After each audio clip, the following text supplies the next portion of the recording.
الحمد لله وكفى وسلام على عباده الذين اصطفى أما بعد أعوذ بالله من الشيطان الرجيم بسم الله الرحمن الرحيم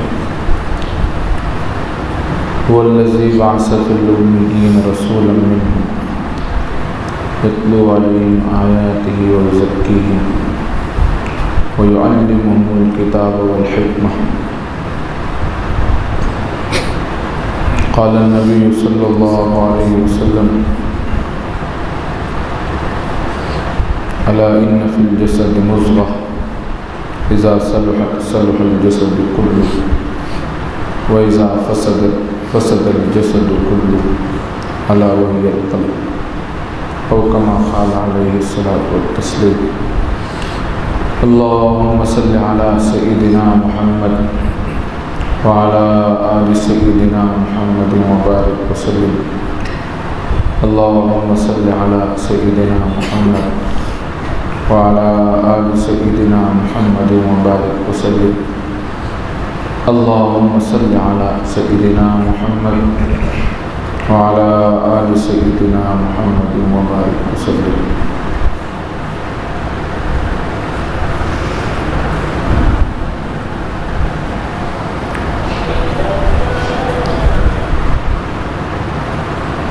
اس دنیا میں اللہ اور بندے کے درمیان انبیاء واسطہ ہوتے ہیں. انبیاء ہی کے ذریعے سے اللہ اپنے بندوں کو پیغام پہنچاتے ہیں. گویا بندوں کے اور خدا کے درمیان ایک بات چیت کا ایک ذریعہ اپنے وقت کا نبی ہوتا ہے.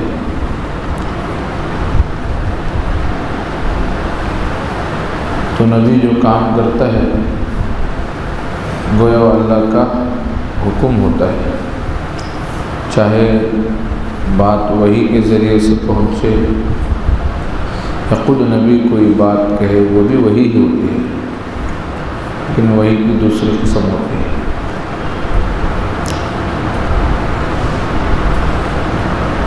تو نبی جو کام کرے گا وہ ہمارے لیے نمونہ بنے گا. انبیاء کے جو کام ہوتے ہیں وہ امت کے لیے نمونہ بنتے ہیں, اور ہر نبی تقریباً وہی کام کرتا تھا جو دوسرے انبیاء کے. جزوی معاملات میں, جزوی چیزوں میں انبیاء میں فرق ہے, لیکن امہات مسائل میں اصل جو مسائل تھے ان میں کوئی فرق نہیں. تمام انبیاء اصل جو بات اور اصل جو مسائل تھے اس میں ایک تھے. حضرت ابراہیم علیہ السلام اور حضرت حضور پاک صلی اللہ علیہ وسلم کے درمیان تو مناسبت کا گہرا رشتہ ہے, خاص مناسبت ہے دونوں. اس لیے حضور کو حضرت ابراہیم علیہ السلام کی شریعت کی پیروی کا حکم دیا گیا. پھر ابراہیم علیہ السلام کو کہا گیا کہ ابراہیم مسلمان تھے.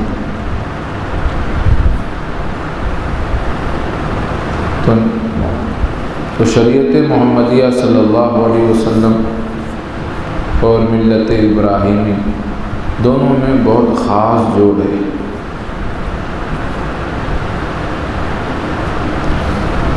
بہرحال ابراہیم علیہ السلام نے بھی دعا مانگی تھی, اللہ ایک ایسا نبی بھیج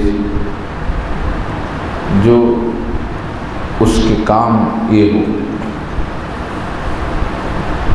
اور پھر اللہ نے بھی جب حضرت محمد الرسول اللہ صلی اللہ علیہ وسلم کو تذکرہ کیا تو بھی اللہ نے بھی نبی کے وہی کام گنوائے. تو ہم کو اس پہ آج غور کرنا ہے کہ نبی کے کام کیا ہوتے ہیں, نبی کے کیا کام ہوتے ہیں, کتنے کام ہوتے ہیں.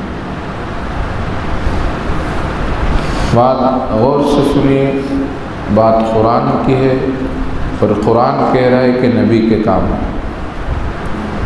هو الذی بعث فی الامیین رسولا منہم یتلو علیہم آیاتہ ویزکیہم ویعلمہم الکتاب والحکمہ۔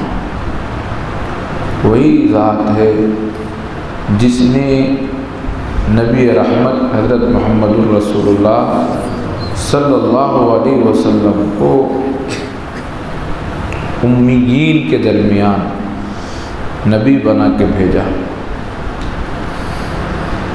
رسول منہم، وہ رسول تھا۔ اب اللہ فرمانے اس قیامت تک کی شریعت لے کے جو پیغمبر آیا جو خاتم النبیین ہے، اس کے بعد کوئی نبی آنے والے نہیں ہیں۔ سید الاولیاء و سید الانبیاء، ان کے کیا کام تھے اللہ خود فرما رہے ہیں۔ یتلو علیہم آیاتہ، سب سے پہلے آیتوں کو تلاوت کرنے کا کام ہوتا تھا نبی کا، تلاوت آیات۔ کیا مطلب تلاوت آیات؟ یعنی قرآن جو اترتا تھا، قرآن وقفے وقفے سے جو اترا، حضرت جبرائیل علیہ السلام حضور پاک صلی اللہ علیہ وسلم کے پاس قرآن لے کے آتے تو اس قرآن کو حضور پاک صلی اللہ علیہ وسلم ہو بہو جا کے قوم کے پاس سنا دیتے تھے۔ اس کو کہتے ہیں تلاوت آیات، آیتوں کو تلاوت کرنا۔ چونکہ عرب جو قوم تھی عربی جاننے والی تھی، وہ ہم جیسے عجمی لوگ نہیں تھے۔ قرآن جو اترا ہے اس زمانے کا جو عربی کا معیار تھا، حضور کے زمانے میں اونچا معیار تھا عربی کا۔ عرب کے لوگ بہت ہی اچھی عربی بولتے تھے۔ صحابہ جو تھے اور اطراف جو قریوں میں اور عرب میں، قریوں میں تو بہت اونچی عربی، شہر میں پھر بھی کچھ نہ کچھ، کیونکہ تجارت کی وجہ سے لوگ آتے تھے ادھر ادھر کے، تو ذرا زبان میں کچھ فرق ہو سکتا تھا، لیکن قریوں کی عربی عرب کے بہت اونچے معیار کی تھی۔ تو قرآن جو اترا ہے وہ صاف ایک دم عرب کی زبان میں اترا ہے۔ اس لیے اللہ فرماتے ہیں قرآن یہ کیا ہے؟ لوگوں کے لیے ہدایت ہے، بہت واضح بیان ہے۔ واضح بیان، واضح بیان کسے بولتے ہیں؟ بات سنتے ہی سامنے والے کو سمجھ میں آ جائے۔ تو قرآن جو اترا وہ عرب حضور پاک صلی اللہ علیہ وسلم کے بعثت کے وقت جو قرآن کے مخاطب تھے، جو قوم اس وقت تھی، اس وقت جو عربی تھی، اس عربی کے نہج پہ قرآن اترا۔ اس لیے صحابہ کو قرآن سمجھنے میں بہت زیادہ محنت کی ضرورت نہیں پڑی، سنتے تو ہضم کر لیتے، بات سمجھ میں آ جاتی۔ کہیں کہیں معنوں میں ذرا کچھ سمجھنے کی بات ہوتی، مسائل کی بات ہوتی یا کچھ گہری بات ہوتی تو آ کے حضور سے پوچھتے تھے یا رسول اللہ صلی اللہ علیہ وسلم اس معنی کا کیا مطلب ہے، تو حضور اس معنی کو بتلا دیتے تھے۔ حضور بھی تفصیل نہیں بتلاتے تھے، بہت مختصر، وہ حدیثوں میں موجود ہے، وہ بھی ہمارے پاس محفوظ ہے، حضور نے کس آیت کے کیا معنی بیان کیا۔ اس کو کہتے ہیں تلاوت۔ صحابہ کو قرآن سنتے ہی بات سمجھ میں آ جاتی تھی، تو حضور تازہ قرآن اترتے ہی لا کے کیا کرتے تھے، اس وقت کے جو مخاطب ہوتے تھے عرب کے جو لوگ تھے کہ مدینے کے لوگ، ان کو سناتے تھے۔ تو قرآن میں ایک تو کیا تھا، عربی معیار لیول بہت اونچا تھا، اور عرب بولنے کے بڑے ماہر تھے، زبان کے بڑے ماہر۔ عرب کی ایک خاص خصوصیت یہ تھی، ان کے جیسا دنیا میں بولنے والا نہیں تھا، اس لیے وہ کیا کہتے تھے؟ سب گونگے ہی کہتے تھے۔ ہم سب کو کیا بولتے تھے؟ وہ عجم کہتے تھے، عجمی کہتے ہیں گونگے کے۔ وہ کہتے تھے ہم کو بولنا اتنا آتا ہے، ہمارے علاوہ کسی کو بولنا نہیں آتا۔ عرب کے علاوہ جتنی قومیں ہیں اور دنیا میں بچنے والے جتنے انسان ہیں، سب کو وہ لوگ گونگے بولتے تھے، اس لیے کہ بولنے کے بڑے ماہر۔ ان کو اللہ نے دو چیزیں دی تھی، حافظہ بڑا غضب کا دیا تھا اور زبان بڑی زبردست دی تھی۔ سنتے تو یاد رکھ لیتے تھے، ایسی ٹاپ عربی اونچے معیار کی بولتے تھے، اور بلاغت ایسی ہوتی تھی ان کی، اور انداز بیاں ایسا ہوتا تھا پوری قوم کو ایک خطبے سے جنگ پہ ابھار دیتے تھے، بیٹی بیٹی قوم کو جنگ پہ ابھار دیتے تھے۔ خطیبوں سے بہت کام چلتا تھا اس زمانے میں، اس لیے کہ لڑائیاں بہت چلتی تھی خاندانی، تو خطیب حضرات کا زیادہ اثر ہوتا تھا۔ وہ بیٹھے بیٹھے قوم کو ایسا جوش دلاتے اپنے زور بیان سے کہ لوگ جنگ پہ آمادہ ہو جاتے۔ خطیبوں کا بڑا زور تھا اس زمانے میں، اور شعراء تو ایسے تھے، ایک سے ایک بڑھ کر شاعر، بات کو شعر کے انداز میں کہنا ان کے ہاتھ کا کھیل تھا۔ ہمارے یہاں تو کئی اکا دکا ملتے ہیں، ان کا ایسا نہیں۔ ان کے چھوٹے بچے ہوتے تھے، پیدائشی بچے، موری سی وراثت کے طور پہ ان کو زبان کی مہارت ملی تھی۔ چھوٹے چھوٹے بچے ہوتے تھے، کئی اشعار یاد رہتے تھے۔ بہت سارے تو جن کے بچے اشعار نہیں بولتے تھے ان کو عیب سمجھتے تھے ماں باپ، ہمارا بچہ شعر نہیں بولتا۔ مشہور واقعہ، ایک نے تو اپنے بچے کو بھیجا کہ جاؤ، اس کو بادشاہ نے اپنے بچے کو بھیجا، اسے جا کے پہاڑی کے اوپر سے گرا دو، اس لیے کہ میرا بچہ ہوتے ہوئے شعر نہیں بولتا، مجھے ایسے بچے سے شرم آتی ہے۔ اور اس کو لے لیا کے گرانے لے کے گئے، تو اس نے پوچھا میرا کیا جرم ہو کہ مجھے تم گرا رہے ہو؟ اس نے کہا کہ تیرا باپ کا کہنا ہے کہ تو شعر نہیں کہتا، اس لیے تجھے گرا ہے۔ تو اس نے ایسے اشعار پڑھے، وہ اشعار میں موجود ہیں، وہاں کھڑ کے اس نے اشعار پڑھ دی۔ اللہ نے ان کو ایسا ملکہ دیا تھا زبان کا۔ حضور پاک صلی اللہ علیہ وسلم بھی جس قبیلے میں پلے نا، وہ قبیلہ پورے عرب میں سب سے زبردست عربی بولنے والا قبیلہ تھا، حلیمہ سعدیہ جس علاقے کی تھی۔ خیر، اب حضور پاک صلی اللہ علیہ وسلم کو پہلے تو امی بنایا گیا، پھر اس پہ قرآن جو اتارا گیا، ایسا اس کا اونچا معیار، عرب بات سنتے ہی سمجھ لیتے ہیں، وہ سمجھتے ہی نہیں تھے۔ عربی کا ایسی بلاغت ہوتی تھی، بلاغت ہی میں ایک تو خدائی کا کلام، خدا کا کلام ہے، ایک روحانی چیز ہے، کلام میں ایسی بلاغت ہوتی تھی، کلام کی ترتیب ایسی تھی، انداز بیاں قرآن کا ایسا تھا، سنتے تو باوجود دشمنی کے اندر ہی اندر سے پگھل جاتے تھے، ایسا انداز تھا قرآن کا۔ اور دوسری چیز، قرآن کا اثر بھی تھا، اللہ کا کلام تھا، بولنے والے کا اثر ہوتا ہے کلام میں، ایک ہی بندہ بولے اور ایک اللہ کا نیک بندہ بولے، ایک کوئی دوسرا بولے، تو دونوں میں بہت اثر ہو جاتا ہے بات میں۔ تو ایک تو اللہ کا کلام ہوتا تھا، اس کا بڑا روب، اس کا وقار تھا، اور دوسرا معیار بہت اونچا تھا، اور عرب کے زبان کے مطابق تھی عربی، عرب جو بولتے تھے وہی عربی تھی، وہی لیول تھا، تو ان کو قرآن سمجھنے میں کوئی مشکل نہیں۔ تو اس لیے حضور کی عادت کیا تھی؟ جبرائیل لا کے قرآن اتارتے، قرآن لا کے پہنچاتے، تو وہ آیتیں صاف صاف حضور پڑھ دیتے تھے قوم کو جمع۔ اس کو کہتے ہیں تلاوت آیات، اسی کا دوسرا نام دعوت، اسی کا دوسرا نام دعوت۔ تو نبی کا پہلا کام کیا ہے؟ دعوت۔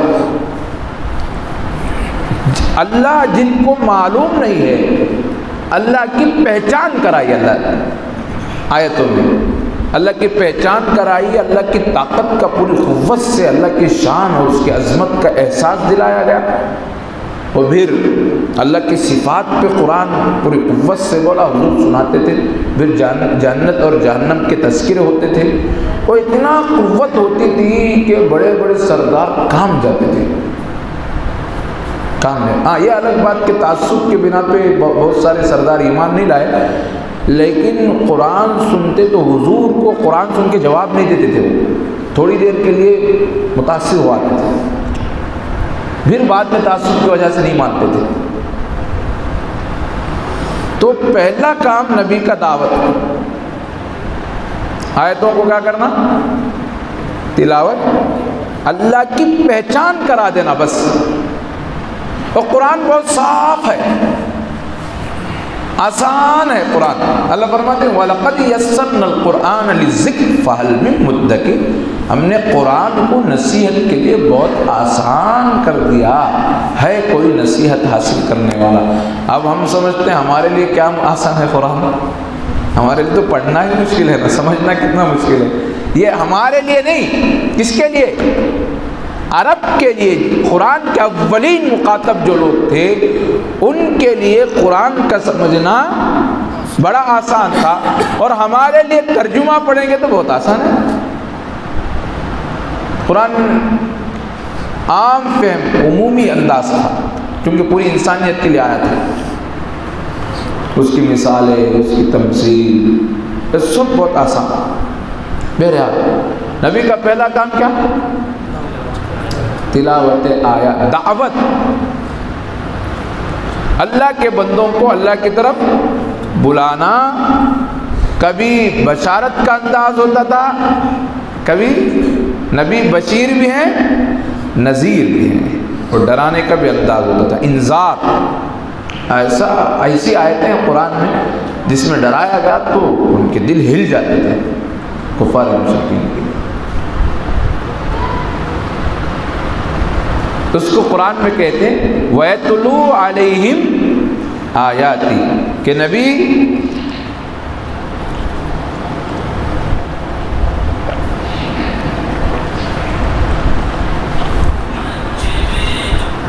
نبی جو ہے بس صاف صاف آیتیں تلاوت کرتا تھا، اس کو دعوت کہتے ہیں۔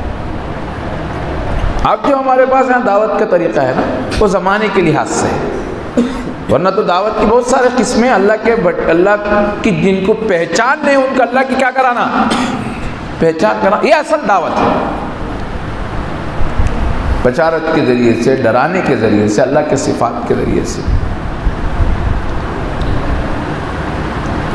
اس کے الگ الگ انداز ہیں۔ اس زمانے میں عمومی دعوت جو ہے اس وقت، دعوت و تبلیغ، ہم دعوت بولتے ہیں تو ذہن ہمارا اسی طرف جاتا ہے، حالانکہ اس زمانے میں بھی بہت ساری شکلیں ہیں، لیکن چونکہ عموم بلوا ہونے کی وجہ سے، چونکہ اب اتنا عام ہوگا کہ دعوت کہتے دعوت و تبلیغ سمجھ میں آتی ہے۔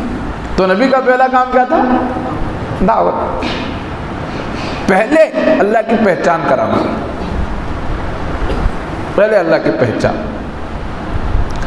اب جب پہچان ہو جاتی تھی نا تو نبی یہی کرتے تھے، پہاڑی میں جمع کیے، شروع میں لوگوں کو جمع کیے، ایسا انداز ہوتا تھا، بڑا آسان دعوت دی، جاتے تھے اپنے خاندان والوں کو دعوت کی، اپنے خاندان والوں کو اپنے نبی ہونے کی پہچان کرائی، اور پھر اپنے خاندان والوں کو رشتے کی نسبت دے کے دین کی طرف بلایا۔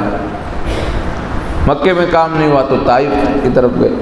اب پھر کہتے ہیں اللہ نبی کا کام پہلے دعوت، وَيَتْلُو عَلَيْهِمْ آیَاتِ، صرف نبی کا کام دعوت نہیں، غور سے سنیے گا، بات غور سے سنیے۔ دوسری آیت وَيُزَكِّيهِمْ، دوسری کام کیا ہے؟ یہ ترتیب میں یُزَكِّيهِمْ پہلے آیا ہے، سمجھ میں آ رہا ہے، یعنی تلاوت میں، پڑھنے میں، لیکن ترتیب میں تیسرا کام ہے۔ دوسرا کام جو نبی کا ہوتا تھا وہ یعلمہم الکتاب، کتاب سکھاتے تھے۔ کیا سکھاتے تھے؟ علم سکھاتے تھے نبی۔ پہلے دعوت دیتے ہی جب اللہ کی پہچان ہو گئی، کلمہ پڑھ کے جب ایمان میں داخل ہو گئے تو آپ نبی کیا کرتے تھے؟ اب کہتے تھے کہ دیکھو جب اللہ کو مان لیے تو اللہ کے حکام کو پہچانا، اس لیے کہ اللہ کو ماننا بھی ضروری، دوسرا اللہ کی ماننا بھی ضروری۔ تو اللہ کو مان لی اب تمہارا دوسرا کام کیا ہے؟ اللہ کی مانو۔ اللہ کی ماننے کے لیے بغیر ان کے چارہ نہیں، جانو اب اللہ کے کیا حکام ہیں۔ تو اس لیے اب احکام کی جو آیتیں ہوتی تھیں اور حضور پاک صلی اللہ علیہ وسلم جو احادیث بیان کرتے تھے، احکام، نماز کیا ہے، روزہ کیا ہے، زکوٰۃ کیا ہے اور کیا احکامات ہیں، وہ پڑھاتے تھے۔ تو صحابہ کے بارے میں آتا ہے رات کے 11 تک حلقے لگتے تھے علم کی، علمی حلقے مسجد نبوی میں کب تک لگتے تھے؟ 11 تک حلقے۔ بعض صحابہ تو حضور سے سنی بات کو جب تک یاد نہیں کر لیتے گھر نہیں جاتے تھے، حلقے لگتے تھے، باقاعدہ سناتے تھے، زبانی یاد کرتے، ان کو لکھنا نہیں آتا تھا۔ عرب میں مورخین نے لکھا، علماء نے بھی لکھا، مشائخ نے، تقریباً 14 آدمی تھے لکھنے والے پورے عرب میں۔ ان کو لکھنا، اس حساب سے ان کو امی کہتے ہیں، امی قوم کہتے ہیں۔ وجہ ہے کہ لکھنا نہیں آتا، بولنے میں بڑے ماہر، حافظہ بڑا غضب کا، سنتے تو یاد کر لیتے، سنتے تو یاد کر لیتے، لکھتے نہیں تھے۔ اور ایک اعتبار سے لکھنے کو سب وہ ان کی اڑان ہی الگ، اصل دوسری تھی ان کی عقل کی، لکھنے والے نہیں تھے۔ اب نبی پاک صلی اللہ علیہ وسلم جب کوئی بات کہتے، کوئی مسئلہ بیان کرتے، کوئی دین کی بات کرتے تو بیٹھ کے سنا لیتے تھے ایک دوسرے کو، جب تک یاد نہیں ہو جاتا نہیں جاتے۔ اب حضور پاک صلی اللہ علیہ وسلم نے دیکھا کہ یہاں تو صرف پڑھنا ہے، لکھنا نہیں ہے، تو حضور نے علم کی خوب ترغیب دی۔ ایک تو دعوت کی اہمیت بتلائی، تو صحابہ نے دعوت کے کام کو سن کے خوب لوگوں کو دعوت دیتے تھے، چھوڑتے نہیں تھے۔ ایک ایمان والا آ جاتا، دوسروں کو ترغیب دینی شروع کر دیتے تھے، ایمان کی بات بتانی۔ صحابہ کا بھی یہی مزاج تھا۔ حضور سے قرآن، حضور کیا کرتے، قرآن اترتا تو تازہ تازہ قرآن سنا دیتے۔ صحابہ کے بھی یہی مزاج تھا، جب کسی قوم میں جا کے اسلام کی دعوت دیتے تو لمبی چوڑی تقریر نہیں کرتے تھے، پوری سورت سنا دیتے تھے۔ مدینے میں بعض صحابہ گئے حضور کی جانب سے نمائندہ بن کے، تو انہوں نے جا کے عرب کی قوم میں مدینے والوں کو کیا کیا،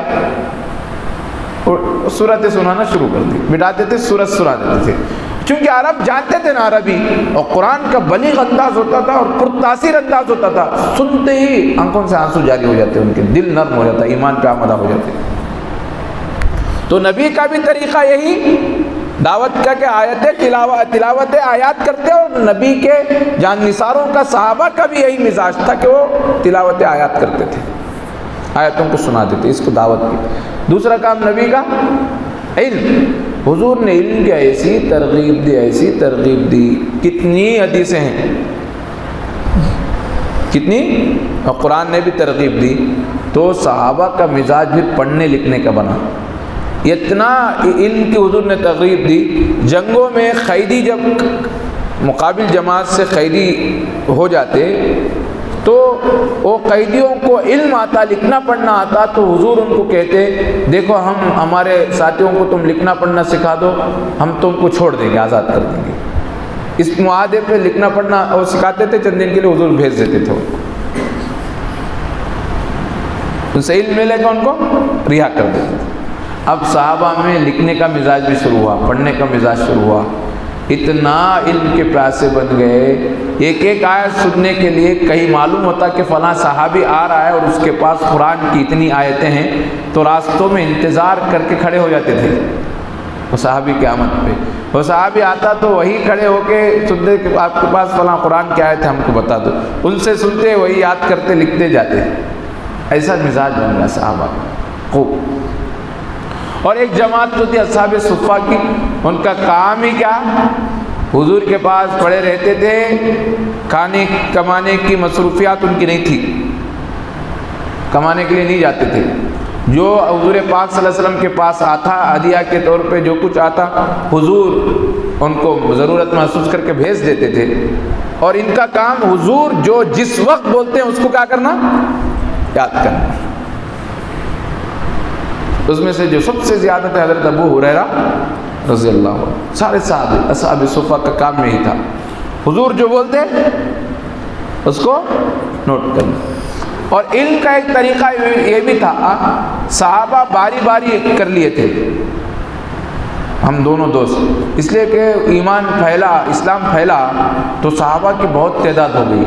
اب ہر صحابی حضور کے پاس ہر وقت تو جا نہیں سکتا تھا، حضور مل نہیں پاتے تھے، وقت نہیں ہوتا تھا، اور پھر صحابہ کو کمانے کا بھی ہوتا تھا، تو مکے سے مدینے سے باہر جانا ہوتا تھا ان کو کمانے کے لیے، تو صحابہ کیا کرتے تھے، دو دو باری بنا لیے تھے، دو ساتھیوں کو جوڑ بنا لیے تھے صحابہ، کہتے تھے، اور حضور کے پاس ملاقات کی باری تھی، فلاں صحابی فلاں وقت آ کے مل سکتا ہے حضور کو۔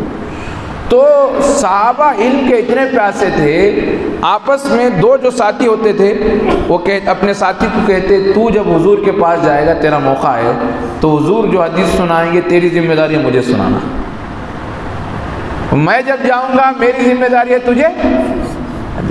ایسا حضور کے پاس جس کی جب جانے کی ملاقات کی باری ہوتی تو خامخواہ نہیں جاتے حضور کی بات چونکہ دین ہوتا تھا، حضور کی بات چونکہ کیا ہوتی تھی، دین ہوتی تھی، وہی حدیث بنتی تھی، تو سنتے ہی صحابی یاد کرتے تھے اور دوسرا صحابی ان سے یاد کر لیتا تھا۔ اس طریقے سے حضور پاک صلی اللہ علیہ وسلم، اور حضور نے وقتاً فوقتاً خوب ترغیب دی۔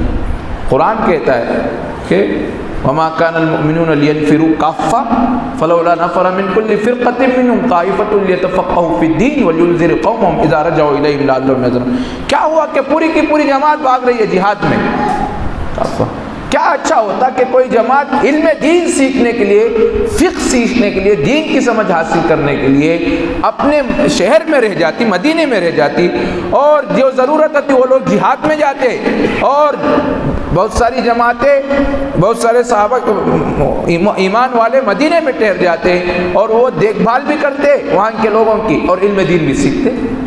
اس سے معلوم ہوتا ہے جہاد میں اللہ کے راستے میں جا رہے ہیں، افضل عمل ہے جہاد وقتی طور پہ، لیکن وہاں بھی اللہ کہہ رہے ہیں کہ علم دین کی اتنی ضرورت اور فضیلت ہے کہ بعض تو جانا چاہیے، لیکن مسلمانوں کے ایک جماعت، ایک حصہ اپنے ہی مدینے ہی میں رہ کے علم دین حاصل کرنا چاہیے، اور علم دین حاصل کر کے کیا کرنا، وَلْيُنذِرُوا قَوْمَهُمْ إِذَا رَجَعُوا إِلَيْهِمْ، جب وہ قوم آ جائے گی ان کو وہ بتانا اور اس سے ڈرانا۔ تو جہاد کے برابر فرمایا علم دین کو کہ جہاد مجاہد جا رہے ہیں، اور وہی حکم بھی ہو رہا ہے کہ کیا ہو، علم دین سیکھنے کے لیے مدینہ ہی میں ٹھہرے۔ تو اس سے اندازہ ہوتا ہے کہ علم دین بڑی فضیلت کی چیز ہے۔ تو ایک کام نبی کا دعوت، دوسرا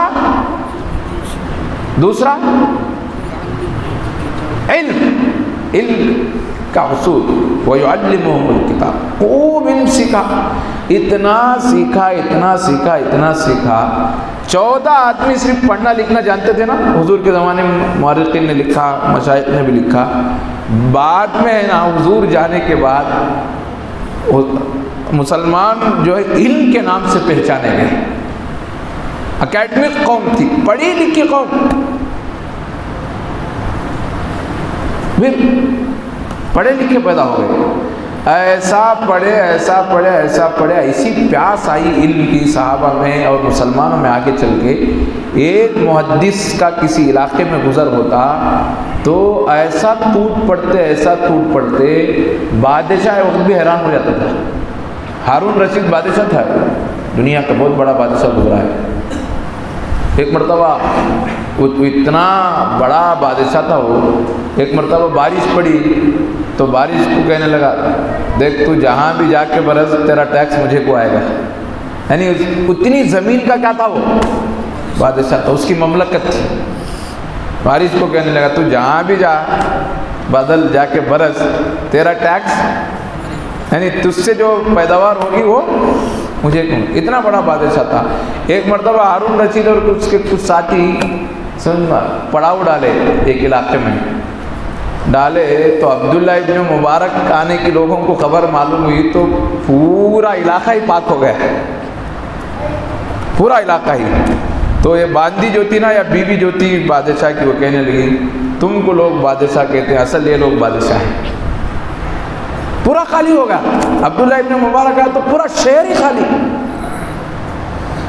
عبداللہ ابن مبارک اللہ کے نیک بندے تھے، بہت زاہد عابد تھے اور بہت ہی سخی تھے اور محدث تھے.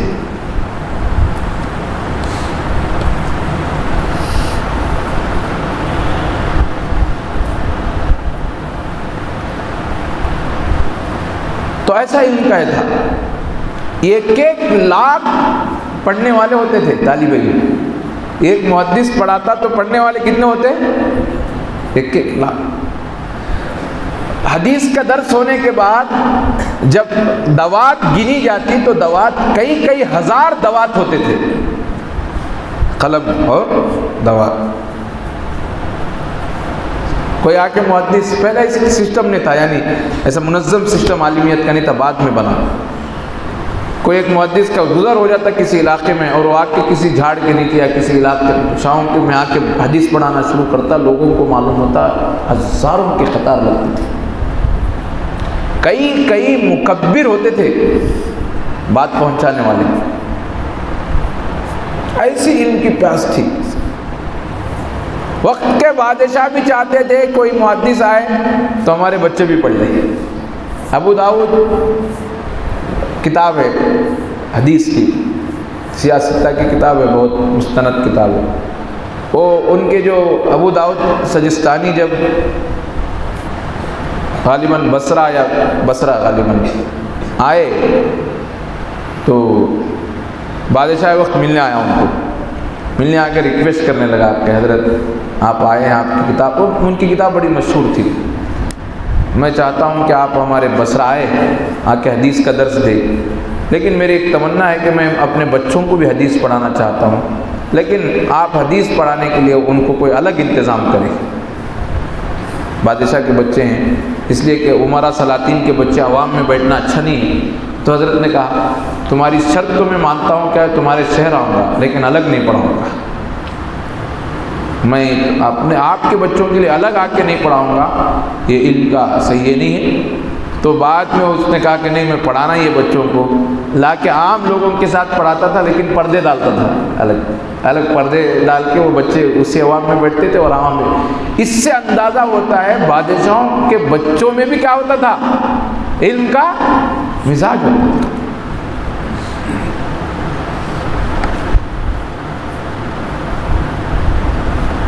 علم کا خوب چرچا. حضرت امام ابو یوسف بہت بڑے امام گزرے ہیں. ایک مرتبہ یہ ہارون رشید اور ان کی بیوی بالا خانے میں اس کے محل میں بیٹھے ہوئے ہیں. امام ابو یوسف آئے تو دو ان کے جو بچے تھے شہزادے ہارون رشید کے، وہ امام ابو یوسف کے جوتیاں اٹھانے کے لیے ایک دوسرے سے کھینچتان کرنے لگے. میں اٹھاؤں گا تو اٹھاؤں گا. اب یہ بادشاہ اور اس کی بیوی دیکھ رہے ہیں. اب دونوں نے دیکھا کہ دونوں کی خواہش ہے کہ اٹھاؤں، تو دونوں نے کہا کہ دیکھو ہم دونوں حقدار ہیں اٹھانے کے، شاگرد ہیں ہم دونوں، اس لیے کیا کریں گے، رومال بچھا دو، رومال میں دونوں چپل ڈال لو جوتے امام ابو یوسف کے حضرت کے، اور ایک رومال کا کنارہ تم پکڑ لو، میں ایک رومال کا کنارہ پکڑ لوں گا. بادشاہ کے وقت کے بادشاہ کے بچے حضرت امام ابو یوسف کے جوتے رومال میں ڈال کے، ایک وہ کندھے پہ لے کے کنارہ جا رہا ہے، ایک کندھے پہ ڈال کے جا رہا ہے. تو ان کی بیوی کہنے لگی تم لوگ لوگوں پہ بادشاہت کرتے ہیں، یہ لوگ تو دلوں پہ بادشاہت کرتے ہیں. یہ اصل بادشاہ ہے. ایسے علم کی پیاس تھی، خوب علم کی پیاس. کمائی چھوٹی موٹی کرتے تھے، پیشہ کوئی وہ پیشہ کوئی وہ پیشہ، کبھی کبھی گرے ہوئے پیشے بھی کرتے تھے، چھوٹے موٹے پیشے کرتے تھے، لیکن بڑے محدث ہوتے تھے، بڑے محدث ہوتے تھے، وقت کے بڑے محدث. ان کا درس لگتا تو ہزاروں لوگ آتے تھے، لیکن ان کی کمائی ہوتی تھی شکار. جاتے تھے شکار کرتے تھے، اور شکاری کر کے ان کا گزران کرتے تھے، لیکن حدیث کی درس پہ بیٹھتے تو ہزاروں لوگ آتے تھے پڑھنے کے لیے. دن کماتے تھے، شام میں 6 بجے 7 بجے درس لگاتے تھے، 7 بجے درس لگتا تھا مجھے۔ تو اس سے اندازہ ہوا کہ اس امت میں علم کی پیاس حضور نے ایسے لگائی، پوری قوم ہی پڑھنے والی ہو گئی۔ پڑھنا ان کا سمجھنا کام ہوگا، پڑھتے تھے، سب پڑھتے تھے۔ کمانا الگ، کمانے سے علم کا تعلق نہیں تھا ان کا، کمانا الگ۔ صبح میں 11 تک کلاسیں چلتی تھی، اور پھر صبح کے 6 سے پھر رات کے 11 تک کلاسیں، اور کلاسیں بالغان کی ہوتی تھی، ہم جیسے چھوٹے بچوں کی نہیں، بڑے لوگوں کی ہوتی تھی، بڑے لوگ سیکھتے تھے علم، وہ مضبوط علم، ایسا نہیں کہ بس 2-3 باتیں سیکھ لی، مضبوط علم، حدیث پڑھنا، فقہ پڑھنا، قرآن پڑھنا، ایسا علوم ہوتے تھے، ہزاروں ہوتے تھے پڑھنے والے، عام رواج تھا علم کا۔ حضور پاک صلی اللہ علیہ وسلم نے یہ ترغیب دلائی، اور چونکہ دین کی حفاظت کرنا تھا تو اللہ نے ایسا مزاج بنا دیا قوم کا۔ علم دین ہے سے کیا ہوا؟ آج تک ہمارے پاس کیا موجود ہے؟ دین موجود ہے، ورنہ دین کا تو پھر کیا ہوتا معلوم ہے۔ تو یہ ہوگا تیسری چیز جو نبی کی ہوتی تھی، ایک تو علم، ایک دعوت، دوسرا تیسری چیز وہ یزکی۔ نبی کا تیسرا کام ہوتا تھا تزکیہ کرنا۔ کیا کرنا؟ تزکیہ۔ تزکیہ کہتے ہیں، عام آپ بات سمجھنا ہو تو عورتیں برتن مانجتی دیکھیں، مانگے تو اس میں کیا آ جاتی ہے؟ چمک آ جاتی ہے۔ ایسے ہی انسان اپنے دل کو، اپنے نفس کو رگڑے دے تو آئینے کی طرح بن جاتا ہے، اس میں چمک آنا شروع ہو جاتی ہے، انسان کو اپنی اصلی حیثیت سمجھ میں آتی ہے۔ اس کو کہتے ہیں تزکیہ۔ تزکیے کا وہ زکی ہے، تزکیہ کرتے تھے۔ اب صحابہ کو حضور کیا کرتے تھے؟ علم دین دینے کے بعد ان کی تربیت فرماتے تھے، ایک ایک بات پہ صحابہ پہ روک ٹوک کرتے تھے حضور۔ سونے میں کتنا روک ٹوک کرتے تھے حضور، کھانے میں کتنا روک ٹوک کرتے تھے، ہر چیز میں روک ٹوک، اور تزکیہ کرتے تھے صحابہ۔ یہ تزکیہ تیسرا کام ہے۔ تزکیہ جو ہے قرآن میں تزکیے پہ بہت زور ہے۔ اللہ نے 11 قسمیں کھا کے فرمایا کہ تزکیہ ضروری ہے۔ 11 قسمیں کھائے،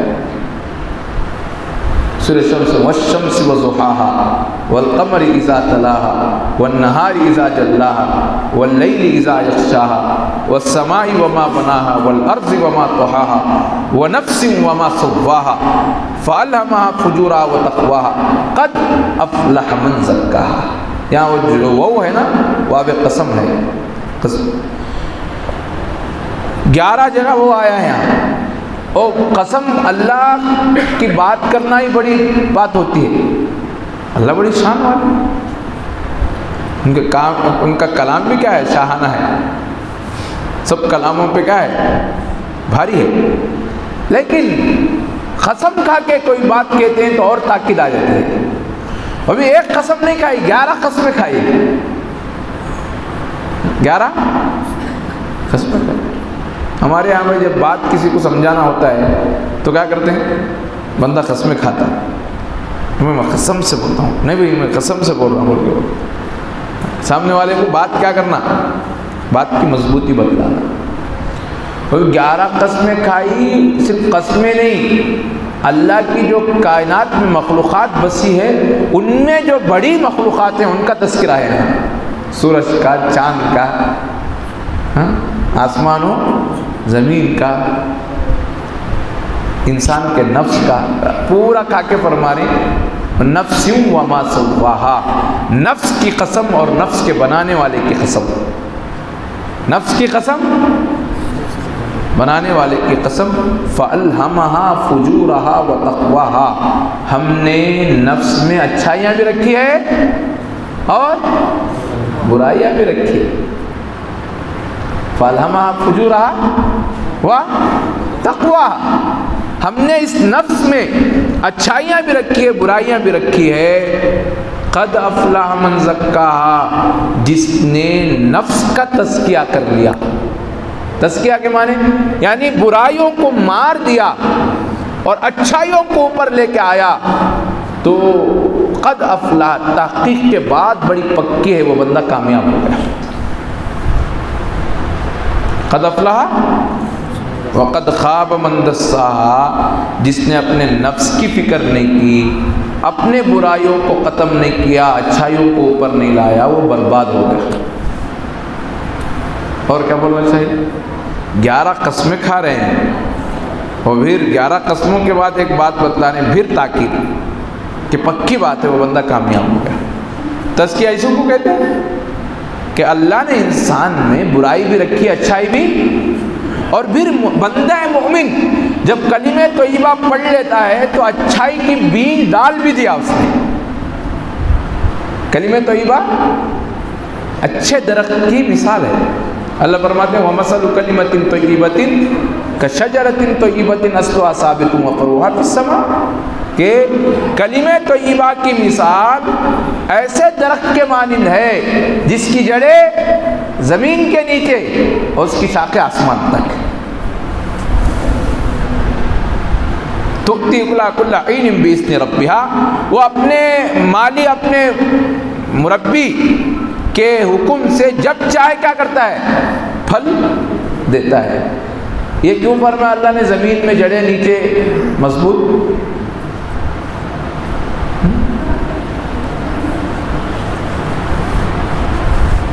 اس لیے کہ درخت کی جڑیں جتنی مضبوط ہوتی ہے نا، درخت اتنا پائیدار ہوتا ہے، اتنا مضبوط ہوتا ہے، اس کی عمر اتنی لمبی ہوتی ہے۔ تو کلمہ طیبہ گویا ایک درخت ہے۔ اللہ فرما رہے ہیں ہم نے اس میں اچھائی بھی رکھی ہے، برائی بھی رکھی ہے انسان میں، اور جب بندہ کلمہ طیبہ پڑھ لیتا ہے تو اب درخت بھی لگا لیا اس نے ایک، لیکن اب محنت کرنے سے اس کی شاخیں دنیا سے ہوتے ہوئے جنت تک جاتی ہے۔ کیا مطلب؟ اس کا فائدہ دنیا میں بھی ملتا ہے، آخرت میں بھی ملتا ہے۔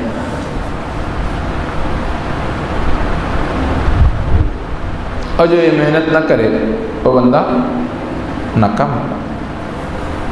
اس کو کہتے ہیں تزکیہ۔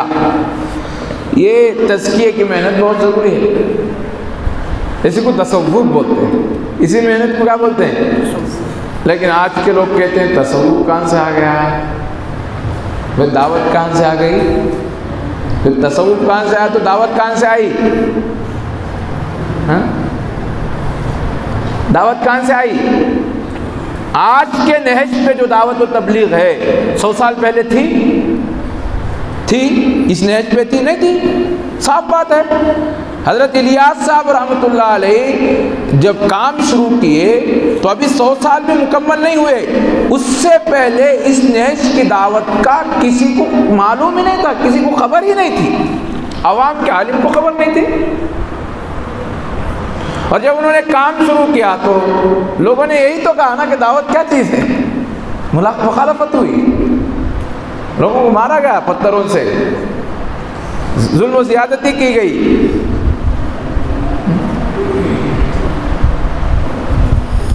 تو سوال یہ ہے کہ کوئی یہ کہے کہ تزکیہ کیا چیز ہے، تصوف کیا چیز ہے، تو ہم سوال کرتے ہیں دعوت کیا چیز ہے؟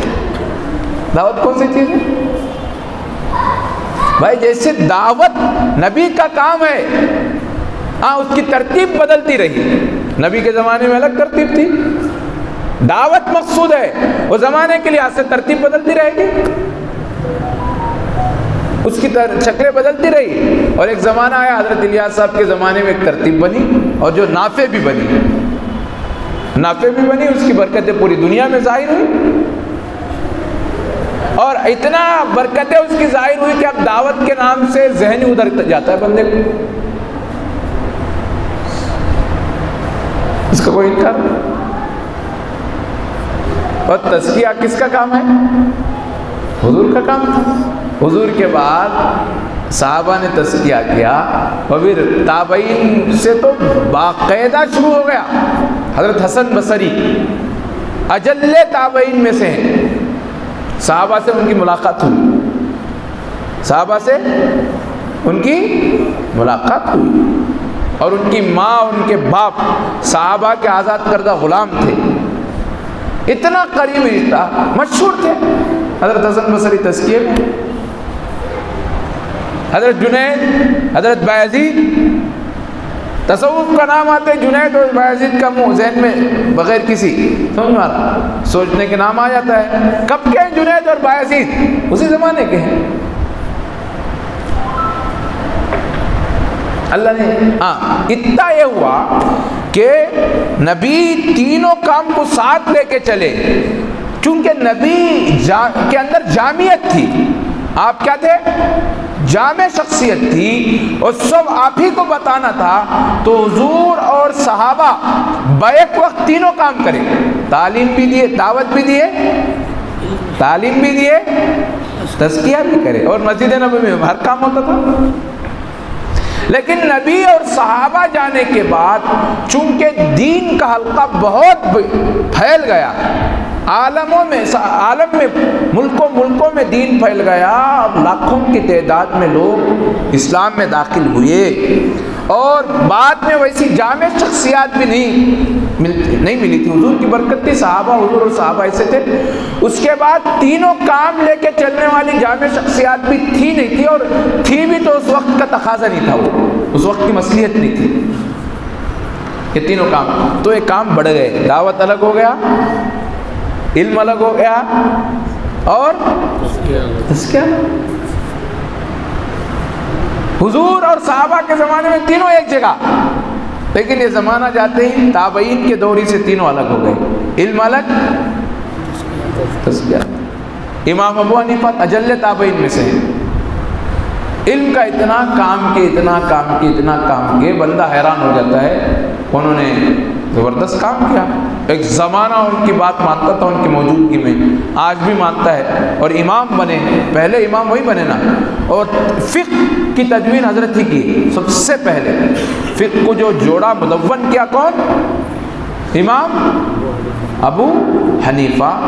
اگر امام ابو حنیفہ اپنی پوری ایک سوئی کے ساتھ اس ایک کام کو نہ لے کے چلتے تو فقہ مدون نہیں ہوتا تھا، تو ان کو پوری ایک سوئی کے ساتھ انہوں نے وہ کام کیا، تو علمی ایسا کام ہوا، آج تک پوری دین کی صحیح معنوں میں اچھی شکل موجود ہے، ہر بندہ سمجھ سکتا ہے۔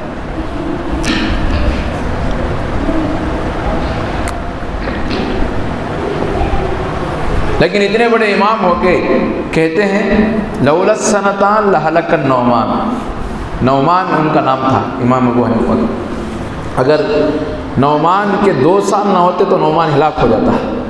وہ کون سے 2 سال؟ حضرت امام جعفر صادق کے پاس جاتے، 2 سال گئے تھے اصلاح کے لیے اپنے۔ اس وقت جعفر صادق کیا تھے؟ مربی تھے، سمجھنا، تربیت میں بڑے ماہر تھے، تزکیے والے تھے، اور استاذ بھی تھے ان کے۔ کہتے ہیں امام اگر امام ابو جعفر نہیں ہوتے تو امام ابو حنیفہ کیا ہو جاتا؟ کیا بول رہے ہیں؟ یعنی ان کے پاس جا کے میں اپنا تزکیہ نہ کرتا تو اخلاص نہیں آتا مجھے۔ اخلاص اور باطنی روحانیت اور انسان، امام ابو حنیفہ کا تزکیہ خود امام ابو حنیفہ بول رہے ہیں، کس کے پاس ہوا؟ امام جعفر۔ امام احمد بن حنبل جو آخری اماموں میں آخری امام، وہ کہتے ہیں وہ بشر حافی کے پاس جاتے تھے۔ بشر حافی تو گمنام آدمی تھے، یعنی امام احمد بن حنبل جیسا ان کا کیا نہیں تھا، تعارف نہیں تھا، ایسا چرچا نہیں تھا۔ امام احمد حنبل کو زمانہ جانتا تھا، محدث سے وقت کے، اور انہوں نے بھی اپنا مسلک چلایا۔ کہتے ہیں وہ ایک بشر حافی کے پاس جاتے تھے، بشر حافی ہیں اور کوئی بزرگ ہیں، تو پھر جاتے تھے تو لوگ پوچھتے تھے ان کو، حضرت آپ جو ہے یہ بشر حافی کے پاس کیوں جاتے ہیں؟ آپ تو بڑے علم والے، بڑے کمال والے۔ کہتے میں عالم باللہ ہوں، وہ عالم باللہ ہے، میں عالم بکتاب اللہ ہوں، وہ عالم باللہ ہے، یعنی میں کتاب کو جانتا ہوں، وہ اللہ کی پہچان رکھتا ہے۔ ہم کو اللہ کی پہچان میں کتاب واسطہ ہے، یہ بندہ ایسا ہے، اس کو ایسی معرفت ہے، وہ اللہ کو پہچانتا ہے، اس کے لیے میں وہاں جاتا ہوں۔ اور بتاؤ بھائی امام ابو حنیفہ کہے تو ہم کو ضرورت نہیں اللہ والوں کی؟ بات ہمیشہ سمجھی، کوئی بندہ یہ کہے کہ دعوت غلط ہے، تصوف صحیح ہے، تو وہ دین کا دشمن ہے، اس کو دین سمجھ میں نہیں آیا، اللہ اس سے ناراض ہے۔ کوئی یہ کہے دعوت صحیح ہے، تزکیے کی ضرورت نہیں ہے، وہ تزکیے کا بھی دشمن ہے، دعوت و تبلیغ کا بھی دشمن ہے، اس نے سمجھا نہیں، تو اس کو دین سمجھ میں نہیں آیا۔ دونوں ضروری ہیں، یاد رکھیے، جب تک ہم دعوت کا کام نہیں کریں گے تو عام لوگ کہاں آئیں گے؟ اللہ کی طرف متوجہ نہیں ہوں گے۔ بھائی دعوت کا کام ہے اللہ سے بھٹکے ہوئے بچھڑے ہوئے کو اللہ کی طرف بلانا، جب ذرا کچھ آ گئے نا، سمجھ آ گئے، تو اب ان کو مضبوط بنانے کے لیے اللہ والوں کے پاس بھیجنا پڑتا ہے۔ وہاں بھیجے بغیر انسان کی باطنی بیماریاں بننا بڑا مشکل ہے۔ اس لیے تمام دعوت کے اکابر جاتے تھے، ہمارے حضرت کہتے ہیں زین العابدین صاحب ریونڈ اجتماع میں تقریر میں کہنے لگے، میں خود سنا، ہمارے حضرت کہتے ہیں، ہمارے حضرت جی کہ ریونڈ کے اجتماع میں کہنے لگے کہ کوئی بندہ ذکر سیکھ کے نہ کرے، ذکر بھی نہیں صرف کافی، ذکر کیا کرنا چاہیے؟ سیکھ کے۔ بعض لوگ کہتے ہیں میں ذکر کر لیتا ہوں، کہ کس کو پوچھا؟ اپنا ذکر کر رہا ہے، وہ فضیلت والا ذکر ہے۔ ذکر جو انسان کو بدلے وہ سیکھ کے کرنا پڑتا ہے، ذاکر کے پاس جانا پڑتا ہے، اہل اللہ کے پاس جانا پڑتا ہے۔ صرف کثرت ذکر اللہ نہیں، صحبت اہل اللہ بھی، یہ دو لازمی جز ہیں، کثرت ذکر اللہ، یہ دونوں مل کے ایک چیز ہے، کثرت ذکر اللہ اور صحبت اہل اللہ۔ وہ ریونڈ کے اجتماع میں کہنے لگے جو جب تک تم ذکر جو ہے، جو کوئی سیکھ کے ذکر نہ کرے، اس کو اس کام میں جوتیاں چٹکانے کے علاوہ کچھ نہیں آئے گا۔ وہ بول رہے ہیں، ریونڈ کے اجتماع میں بول رہے ہیں، دعوت و تبلیغ میں بھی اگر کچھ کام کرنا ہو تو ذکر سیکھ کے کرو، اس کے بغیر جوتیاں چٹکانے کے علاوہ کچھ کام نہیں آئے گا۔ اور کیا بولنا چاہیے آپ؟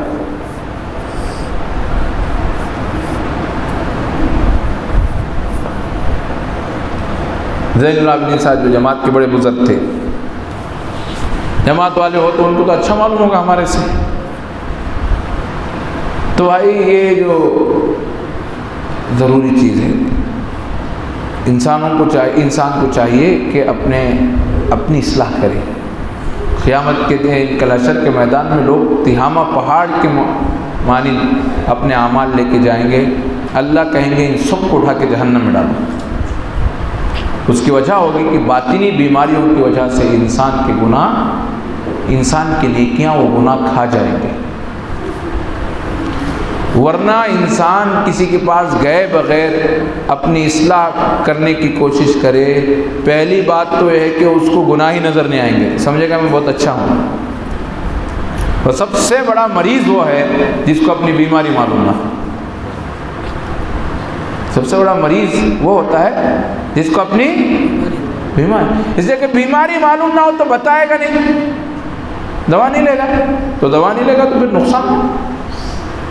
انسان کا نفس ایسا ہے کہ دیکھے تو سب اچھا ہی سمجھ میں آئے گا، کبھی اس کا نفس نہیں کہتا کہ تو غلط فلاں فلاں فلاں ہے بول کے۔ بھائی آپ آئینے کے پاس جائیں گے تو کیا نظر آئے گا؟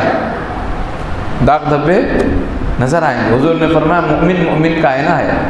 اللہ والے جو ہوتے ہیں پاک صاف دل والے ہوتے ہیں، ان کے پاس جاتے ہیں تو ہمارے دل کے داغ دھبے نظر آتے ہیں۔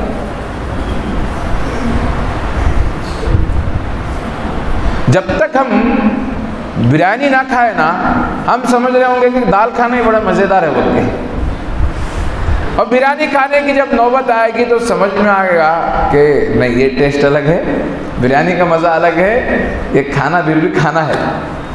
ایسے ہی ہم بیٹھ کے خالی سمجھ رہے ہیں کہ ہماری اصلاح ہو جائے گی، جب تک ہم اچھے صفات والے انسانوں کے پاس نہیں جائیں گے تو اپنے بری صفات کا علم نہیں ہوگا۔ سمجھ رہے ہوں گے ہم اچھے ہیں۔ جب اللہ والوں کے پاس جا کے بندہ ان کی صفات دیکھتا ہے تو ان کے نور کے عکس میں اور ان کی صفات دیکھ کے بندے کو اپنی پستی معلوم ہوتی ہے۔ اس لیے فرمایا یا ایھا الذین آمنوا اتقوا اللہ، ایمان والو اللہ سے ڈرو، وکونوا مع الصادقین، سچوں کے ساتھ ہو جاؤ۔ صادقین سچے بولے تو کون کہے؟ مفسرین نے لکھا، علامہ آلوسی نے روح المعانی میں لکھا کہ ایک قول ہے کہ سچوں سے مراد کون ہے؟ اللہ والے، اہل اللہ۔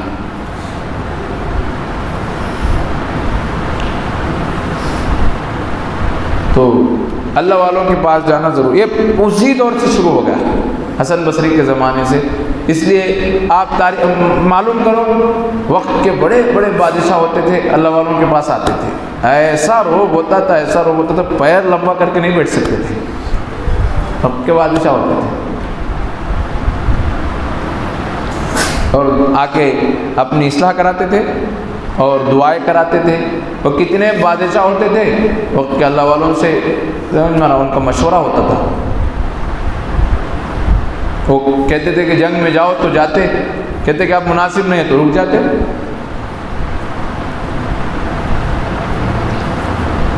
اور قریب تک بھی تھا ہندوستان میں ماحول، قریب تک جو مغل بادشاہ گزرے ان میں ماحول تھا۔ اورنگزیب جو بہت بڑے بادشاہ گزرے ہندوستان کے، جو مغل سلطنت کے آخری چراغ ہیں، سمجھے بہت ہی زبردست بادشاہ گزرے ہیں، بہت لمبی حکومت کی اور بہت ہی وسیع احاطہ تھا ان کی مملکت کا۔ ہمارے ایشیا کے بہت بڑا علاقہ ان کی حکومت، بڑی منظم حکومت تھی اورنگزیب کی۔ لیکن حضرت خواجہ معصوم سے ان کا تعلق تھا، حضرت مجدد الفسانی کے فرزند حضرت خواجہ معصوم، وہ اپنے شیخ کو لکھتے ہیں، حضرت میری اب ایسی کیفیت ہے، میں نماز کے لیے کھڑا ہوتا ہوں تو اللہ اکبر کہہ کے میں رکعت باندھتا ہوں تو سلام تک اللہ کے علاوہ مجھے کچھ یاد نہیں آتا، میرے ایسے نماز کی کیفیت ہے۔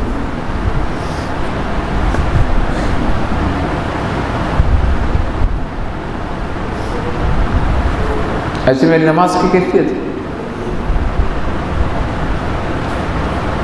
بادشاہ وقت کے کتنے بڑے بادشاہ کیا کیا ذمہ داریاں ہوں گی، لیکن چونکہ اپنے شیخ سے اصلاح کا تعلق تھا، اصلاح کیے تو ان کی نماز بن گئی۔ اور ہمارا حال یہ ہے کہ ہم نماز میں کھڑے ہوتے ہیں تو اسکرین چل رہا ہوتا ہے،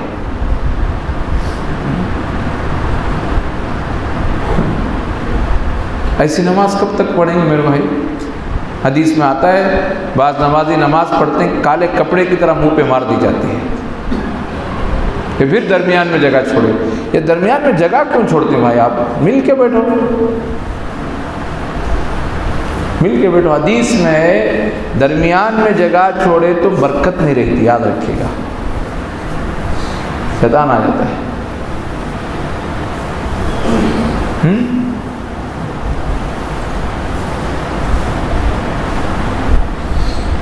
اسلام نہیں چاہتا کہ مومن جدا جدا رہے، کبھی نہیں چاہتا، جڑ کے بیٹھنا۔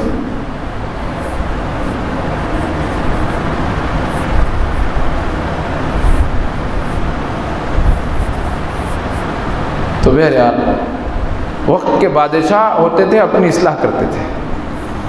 خواجہ معصوم کے پاس اورنگزیب آتے تھے، اور کتنے بادشاہ تھے وقت کے، اولیاء اللہ کے پاس آ کے اپنی اصلاح کرتے تھے وقت کے۔ تو اس لیے ضرورت اس بات کی ہم کو کہ ہم اس کی اہمیت کو سمجھیں کہ کوئی غیر معمولی چیز نہیں ہے۔ علماء دیوبند نے تو یہاں تک لکھا فتاوے میں، اب تو تزکیہ تصوف فرض ہے۔ کیا ہے؟ فرض ہے۔ اب تزکیہ، پہلے کیا کہتے تھے؟ تزکیہ ضروری ہے، اب جیسے بھی اپنا تزکیہ کر لو، لیکن اس ترتیب سے تزکیہ ضروری ہے اس لیے کہ لاکھوں کا تجربہ ہو گیا، لوگوں نے اللہ والوں کے پاس جا کے کیا کر لیا؟ تزکیہ کر لیا۔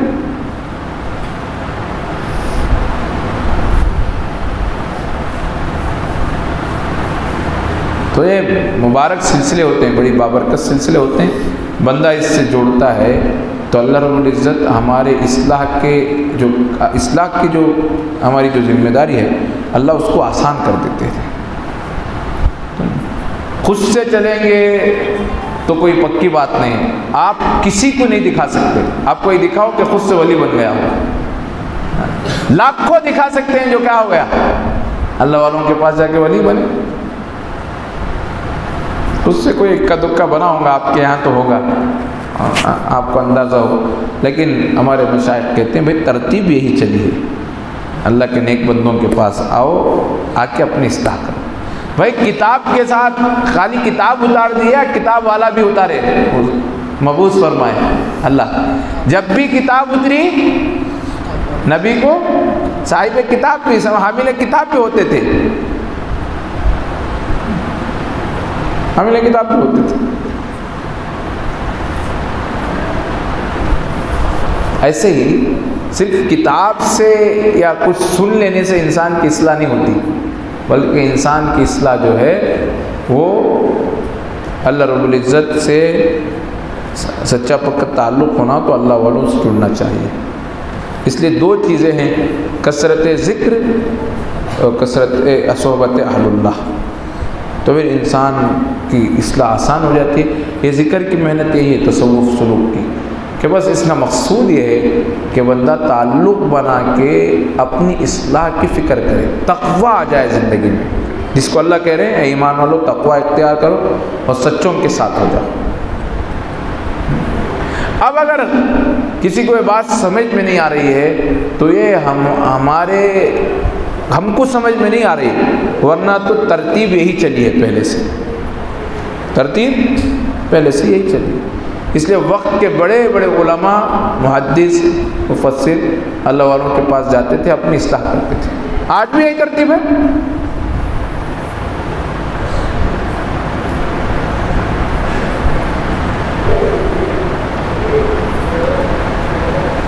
تو اس لیے ہم کو دیکھیے، یہ عمارت ہے، یہ دیوار ہے، یہ بھی دیوار ہے، یہ دیوار کہے کہ تیری ضرورت نہیں تو یہ دیوار ٹکے گی؟ یہ دیوار کہے کہ تیری ضرورت نہیں تو یہ ٹکے گی؟ دونوں دیواریں کیا ہیں؟ ضروری ہیں، اس کی بقا کے لیے اس کا ہونا ضروری، اس کی بقا کے لیے اس کا ہونا۔ کوئی کہے کہ تیری ضرورت نہیں تو تو کہنے سے پہلے تو گر جائے گا، وہ گرے تو تو بھی گر۔ ایسے ہی یہ جتنے دین کے کام ہیں نا، یہ سب دین کی ایک عمارت ہے، اس کے در و دیوار ہیں، سب اس کے دیواریں ایک دوسرے کے مددگار ہیں۔ کوئی کہے کہ تیری ضرورت نہیں تو پھر تو بھی نہیں رہے گا۔ دعوت والے کہے کہ تزکیے کی ضرورت نہیں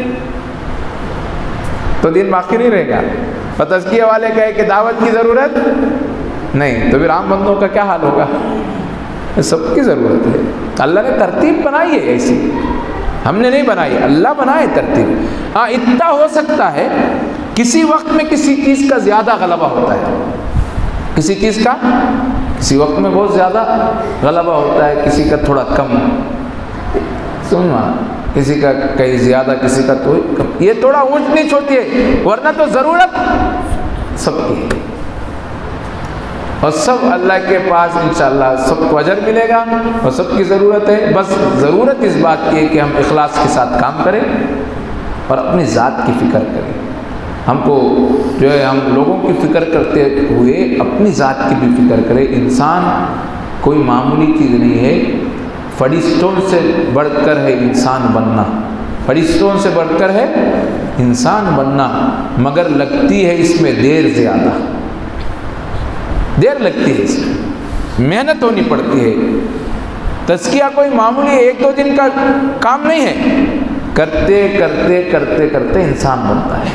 مصحفی ہم تو سمجھتے تھے ہوگا کوئی زخم، ہاں، ہوگا کوئی زخم تیرے سینے میں، ہوگا کوئی زخم تیرے سینے میں تو بہت رفو کا کام نکلا۔ ہم سمجھتے ہیں 1-2-4 برائیاں ہیں ختم کر لیں گے، بول جب کام شروع ہوتا ہے تو سمجھ میں آتا ہے کتنی محنت ہوتی ہے۔ ایک شیخ مرید کے پاس آیا، ایک مرید شیخ کے پاس آیا، آ کے کہنے لگے حضرت میں بیعت ہونا چاہتا ہوں۔ انہوں نے بیعت کرا دی اور کہا کہ حضرت مجھے کچھ بتائیے آپ۔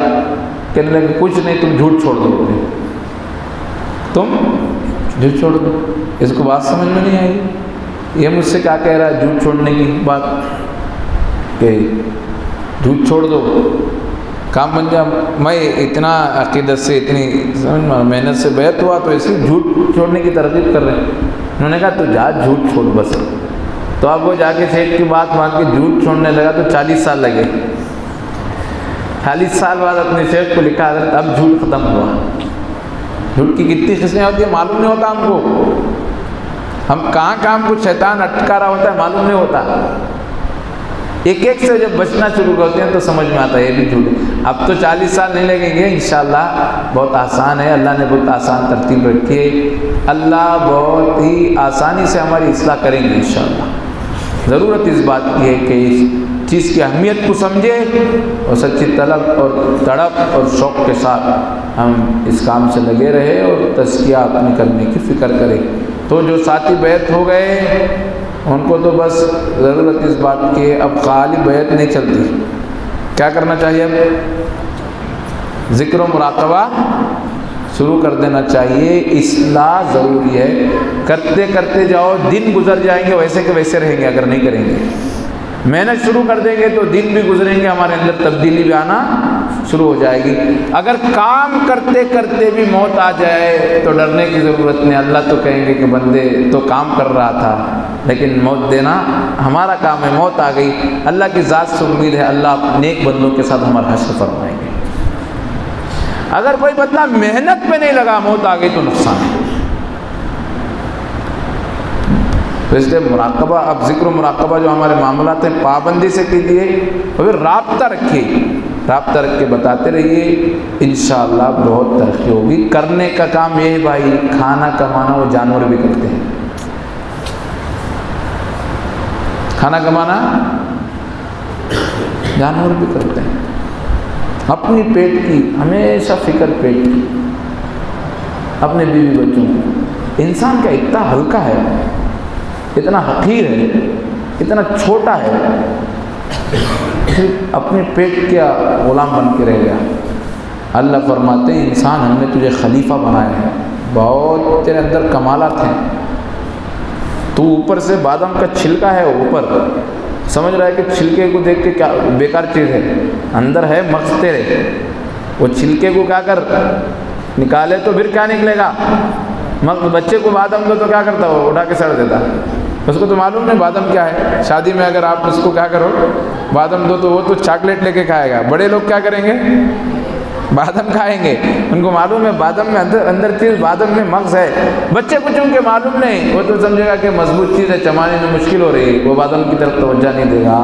ایسے ہی ہم ابھی دین میں بالغ ہی نہیں ہوئے، بچے ہیں، ہم کو معلوم ہی نہیں ہے، 5 فٹ کے انسان ہی سمجھ رہے ہیں، کھانے کمانے کو زندگی سمجھ لے، جسم کی ضرورتوں کو جسم سمجھ لیجیے۔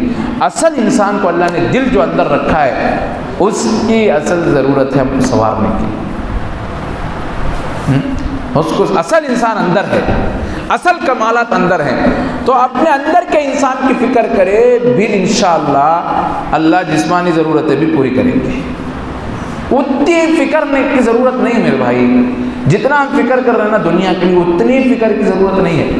اگر جسم کے لیے اتنی محنت کی ضرورت ہوتی تو اللہ انبیاء کو وہی بات بول کے بھیجتے تھے، اس لیے کہ اللہ سے زیادہ بندوں سے محبت کرنے والا دنیا میں کوئی نہیں ہے۔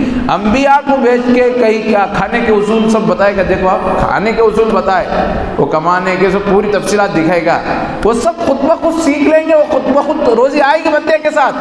اصل کرنے کا کام اپنے دلوں کو سنوارنا، اپنے آپ کی اصلاح کرنا، اپنے مقصد پہ آنا، یہ اصل کام ہے۔ آج ہم کرتے گا ذکر پوچھو کتنا، 5 منٹ کمانے کے لیے 10 گھنٹے بھاگ رہے ہیں، کمانے کے لیے اللہ اکبر کبیرہ۔ اللہ والوں کو بیوی بچیاں نہیں تھے کیا؟ نہیں تھے، سب تھے۔ ہمارے سے اچھی زندگی ہوتی ہے ان کی، ہم تو حق ادا نہیں کرتے، وہ پورے حقوق ادا کرتے ہیں، لیکن پھر بھی اللہ سے بھی تعلق، مخلوق سے بھی پورا تعلق ہے۔ اصل کمال انسان کا اپنے اللہ سے سمجھ جڑ جانے میں، اس سے تعلق بنا لینے میں، اپنے تزکیے کی۔ اس لیے مقصود بنا کے ذکر کرو، ایسا نہیں کہ ٹائم ملا تو کر رہا ہوں، نہیں تو ایسا نہیں۔ کام چھوڑ کے کرنا ہو تو کرو، کام چھوڑ کے آپ 10 گھنٹے کام میں لگا رہے ہیں تو 1 گھنٹہ نکال لو، نہیں 9 گھنٹے کام کروں گا۔ آپ 7 گھنٹے کام کر رہے ہیں تو 6 گھنٹے کام کرو، 1 گھنٹہ ذکر کرو، سمجھنا۔ علماء ہیں، مکاتب ہیں، مدارس ہیں، بہت بیزی ہیں، تو 1 مکتب رابط کرو، اللہ کے لیے کیا کرو، 1 گھنٹہ ذکر میں لگاؤ۔ 1 گھنٹے ذکر سے ہماری دن کی پوری مصروفیت میں نورانیت آ جائے گی، پوری مصروفیت۔ یہ ذکر تزکیہ لازمی چیز ہے، یہ دنیا اور جہاں کی کامیابی اس میں ہے، اس کے لیے وقت نکالنا پڑے گا، اس لیے کہ ہماری منزل اللہ ہے، وقت نکالے بغیر کوئی چیز حاصل نہیں ہوتی، تو اللہ کیسے حاصل ہو سکتے ہیں؟ تو اس لیے بغیر کسی بوجھ سمجھے کے ذکر کے لیے جتنا وقت نکال سکتے ہیں نکالو۔ اب معلوم نہیں ہوگا، پھر آگے معلوم ہوگا انشاءاللہ، اور پھر چندی دنی میں معلوم ہونا شروع ہو جائے گا انسان کو کتنی تبدیلی آتی ہے ذکر سے۔ سب ساتھی اس کی فکر کیجیے، ہاں، اور جو بیعت کرے نا، اب پھر آ کے اب میرے پاس اب آ کے کھانا کب ہے ان کا دعا کے بعد کھانا کھا کے مجھے آ کے بتانا کتنا ذکر کرتے ہیں، سمجھ میں آ رہا نہیں کہ چلے جاتے ساتھی؟ بولو بھائی، یہ اشراق تک ہے مجلس سے، بھاگنے کی فکر مت کرو۔ بہت گھر میں سوئے ہیں، 1 رات اللہ کے گھر میں سو جاؤ، بہت سوئے، زندگی بھر سوئے، سمجھنا۔ 1 رات اللہ کے گھر میں سونے میں کیا ہے؟ سونے والے دن رات باہر زندگیاں گزار رہے ہیں دین کے لیے، ہم 1 رات کیا ہوئے؟ سمجھ میں آ رہا؟ نفس بولتا نہیں فلاں، کچھ بھی نہیں، اللہ کے لیے آج رات یہی رہو، اس کی برکتیں تم زندگی میں دیکھتے ہیں انشاءاللہ۔ یہ کوئی معمولی چیز نہیں ہے، یہاں رہو، پھر دیکھو اس کی برکتیں آپ کو معلوم ہوں گی۔ رات میں رہو، رات کے اعمال میں شریک رہو، انشاءاللہ رات میں بھی اعمال ہوں گے، اور سونے کے بعد جلدی سونے کی فکر کرو، اس کے بعد انشاءاللہ رات میں تہجد ہوگی، اجتماعی مراقبہ ہوگا، پھر دعا ہوگی انشاءاللہ، اور فجر پڑھنے کے بعد جو ہے اشراق کے بعد جانا ہے۔ کوئی ساتھی اشراق سے پہلے جانے کی فکر مت کرو، سمجھ میں آ رہا؟ آپ جو آئے ہیں تو فائدہ اٹھا کے جاؤ۔ اس بیان کے بعد ایک کام کرو، کھانا کھا لینے کے بعد مجھے آ کے سب ساتھی اپنا ذکر کتنا کرتے بتا کے جانا، کریں گے؟ یہ کام کرے تو دیکھیں بھائی باہر آ جاتے انشاءاللہ، وہ برکتیں آپ کو ملتے ہیں۔ دعا کرے اللہ رب العزت ہم سب کو سنی باتوں پر عمل کی توفیق نصیب فرمائے۔ آخر دعوانا الحمدللہ رب العالمین۔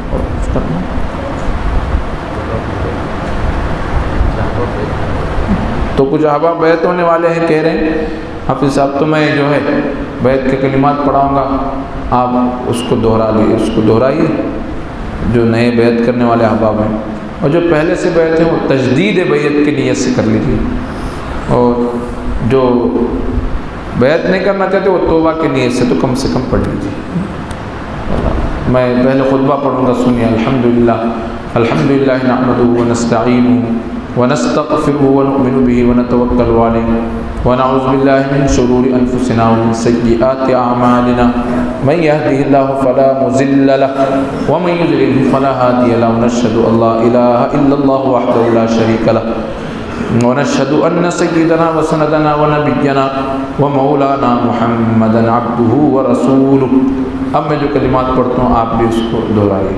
آمنت باللہ وملائكته وكتبه ورسله واليوم الآخر والقدر خيره وشره من الله تعالى والبعث بعد الموت آمنت بالله كما هو بأسمائه وصفاته وقبلت جميع أحكامه إقرار باللسان وتصديق بالقلب أشهد أن لا إله إلا الله وأشهد أن محمدا عبده ورسوله أستغفر الله ربي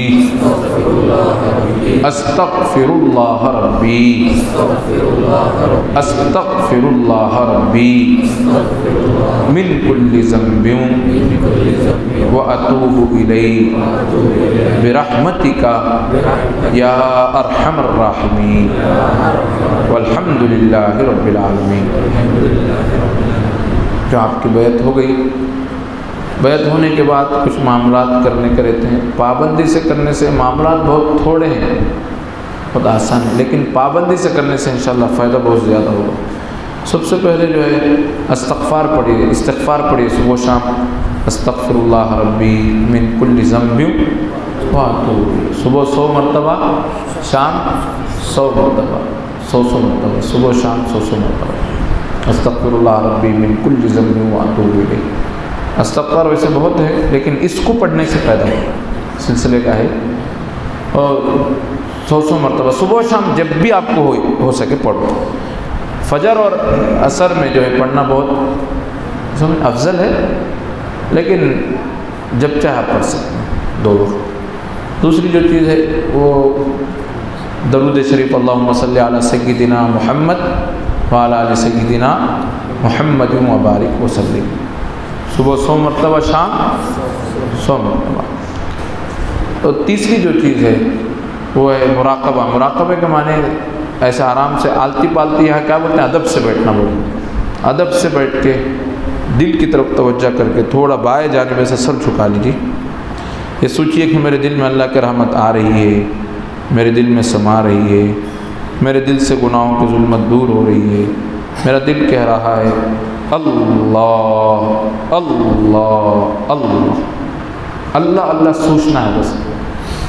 صبح و شام 15-15 منٹ کے لیے بیٹھیے، اور خیالات آتے ہیں اس سے گھبرانا نہیں، وہ خیالات اندر کے نکلتے، اندر کے پورے خیالات نکلتے نکلتے انشاءاللہ وہ ایک ایک کر کے دور ہو جاتے ہیں، اس کی کوئی فکر نہیں ہے۔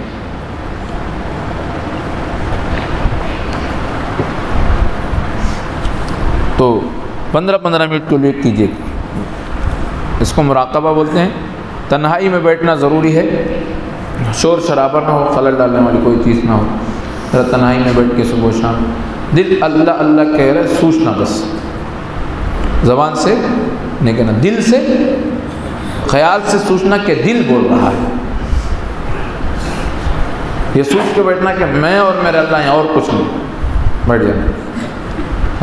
اور دوسری جو چیز ہے تو مراقبہ اس کو کہتے ہیں، صبح و شام 15-15 منٹ کے لیے۔ یہ بھی عصر مغرب میں بیٹھنا بہت افضل ہے، عصر اور فجر میں، لیکن آپ کو جو چاہے بیٹھ سکتے ہیں، ایسا کوئی خیر نہیں، جب چاہے بیٹھ سکتے ہیں، اپنی مصروفیات دیکھتے ہوئے، لیکن وقت طے کر لیجئے۔ وقت طے کرنے میں آسانی ہوتی ہے، مدد ہوتی ہے، استقامت ہوتی ہے، اور یکسوئی بھی ملتی ہے وقت طے کرنے سے۔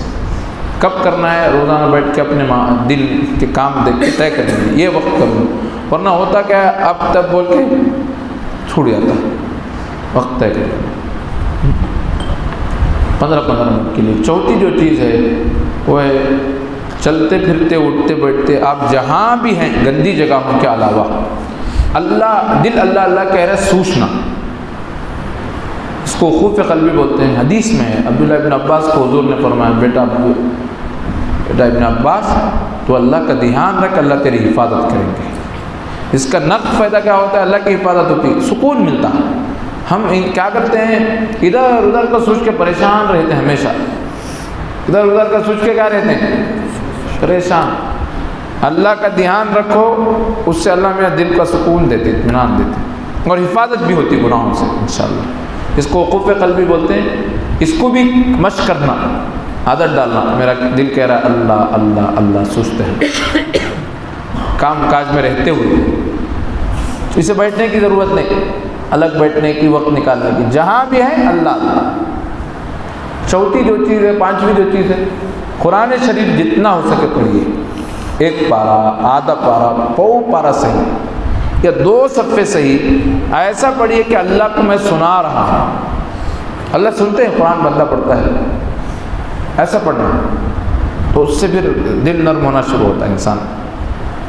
6ویں چیز, اس عاجز سے رابطہ رکھیے. میرا نمبر وغیرہ ہو تو لے لیجیے, میسیج کے ذریعے سے, یعنی تو فون کے ذریعے سے. بہت بات پوچھنی ہو تو اس کے متعلق کہ میرا ذکر اتنا ہو رہا ہے, یا کر رہا ہوں تو ایسا ہو رہا ہے, یا ذکر نہیں بھی ہو رہا ہے تو کرو. اس لیے کہ رابطے ہی سے ہم چلتے ہیں. ہم کو ذرا کیا ہونا پڑتا, تھوڑی تھوڑی وقت کے لیے ذرا ترغیب ہونا پڑتی, ذرا جوش آتے کرتے ہیں, پھر ماحول میں جا کے کٹ جاتے ہیں. اس لیے شیخ سے تعلق, رابطہ مضبوط رہا تو پھر توفیق ہو جاتی ہے انشاءاللہ. دور رہ کے بھی فائدہ ہوتا, دور رہ کے بھی فائدہ ہوتا. سننا کریں گے, رابطہ رکھنا بھائی. مرید کہاں کی, شیخ کہاں کی, ایسا کہا کہ ہوتا کچھ بھی حاصل نہیں ہوتا. ہم کو اصل میں کیا ہے, اہمیت نہیں ہے. مراقبے کی کتنی اہمیت ہے معلوم نہیں. سمجھ رہے ہیں, کماؤ تو کامیاب, پیسہ ہے تو سب, تو کام پیسہ بولے تو ٹوٹ پڑتے ہیں. بیکار سوچ ہے ہماری ہو کہ سوچ کیا ہے, یہ ہمارا ذہن بن گیا نا, پیسہ ہو تو سب ہوتا بول کے. یہ ہندوانہ سوچ ہے, غیروں کی سوچ ہے, کافروں کی سوچ ہے. مسلمانوں کی سوچ یہ ہے کہ اللہ کی مدد ہو تو کام بنتے ہیں, ورنہ وہی پیسہ گلے کا پندہ بن جاتا. اب اللہ کی مدد آنا تو ذکر رہنا, اب جن سے ہمارا تعلق ہے ان سے رابطہ رہنا, بتاتے رہنا. سمجھنا, اپنی شخصیت کو, اپنی ذات کو سنوارنا کمال ہے اصل. بعد میں سب سیکھ لیتے ہیں, ہر جگہ کامیاب ہوتا بندہ. جو بڑی اہمیت ہے, دوڑ دوڑ کے جانا, بھاگ بھاگ کے آنا, ویسی چیز ہے. اب تو بہت آسان کر دیا, فون کر سکتے ہیں, وہ بھی نہیں کرے تو اصلاح ہو سکتی ہے بھائی. ہاں, اس لیے کبھی بھی رابطہ نہیں چھوڑنا. 2 دن 3 دن ذکر چھوٹتے بتانا ایسا ہو رہا. اور اس سے کیا ہوتا, اللہ کا شوق دیکھ کے پھر دعائیں بھی ہوتی تمہارے پیٹھ پیچھے, تو اللہ توفیق دے دیتے. سمجھ میں آتا, کریں گے 6 کام: استغفار, درود شریف, مراقبہ, چلتے پھرتے اللہ کا دھیان, اللہ دل کے. 5ویں چیز قرآن شریف. 6ویں چیز رابطہ شیخ. سمجھنا, یہ کام انشاءاللہ کرو. دیکھو پھر ہم سمجھ رہے ہیں گناہ چھوٹ نہیں پاتے, پھر اللہ کیسے چھٹائیں گے.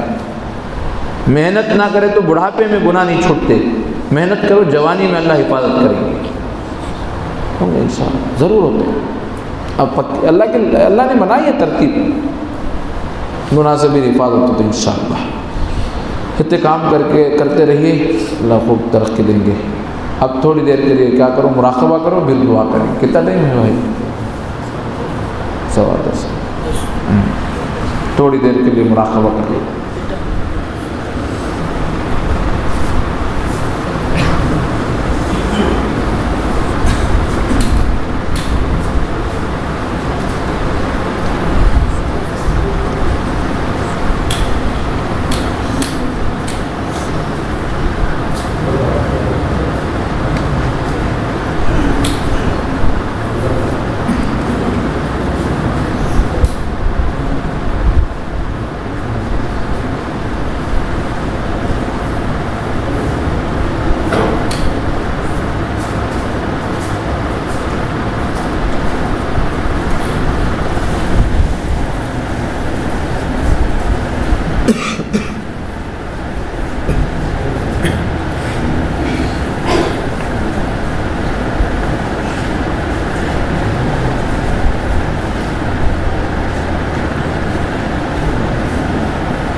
ہواؤ حرص والا دل بدل دے، میرا غفلت میں ڈوبا دل بدل دے۔ ہواؤ حرص والا دل بدل دے، میرا غفلت میں ڈوبا دل بدل دے۔ گنہگاری میں کب تک عمر کاٹوں، گنہگاری میں کب تک عمر کاٹوں، بدل دے میرا رستہ دل بدل دے، بدل دے دل کی دنیا دل بدل دے۔ تیرا ہو جاؤں اتنی آرزو ہے، تیرا ہو جاؤں اتنی آرزو ہے، بنا لے اپنا بندہ دل بدل دے، بنا لے اپنا بندہ دل بدل دے۔ تیرا ہو جاؤں اتنی آرزو ہے، بنا لے اپنا بندہ دل بدل دے، بدل دے دل کی دنیا دل بدل دے۔ پڑا ہوں تیرے در پر دل شکستہ،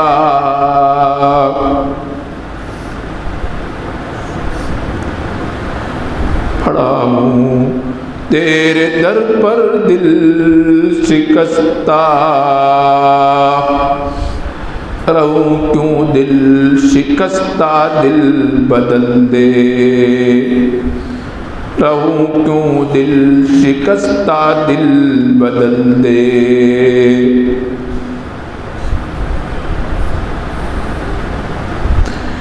کیسا دل ہے سینے میں الہی، کیسا دل ہے سینے میں الہی، جو زندہ بھی ہے مردہ دل بدل دے، جو زندہ بھی ہے مردہ دل بدل دے۔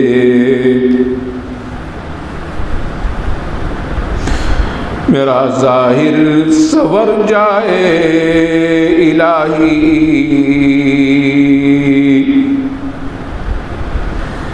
میرا ظاہر سنور جائے الہی، میرے باطن کی ظلمت دور کر دے، میرے باطن کی ظلمت دور کر دے، میرے باطن کی ظلمت دور کر دے۔ دل مغموم کو مسرور کر دے، دل مغموم کو مسرور کر دے، دل بے نور کو پر نور کر دے، دل مغموم کو مسرور کر دے،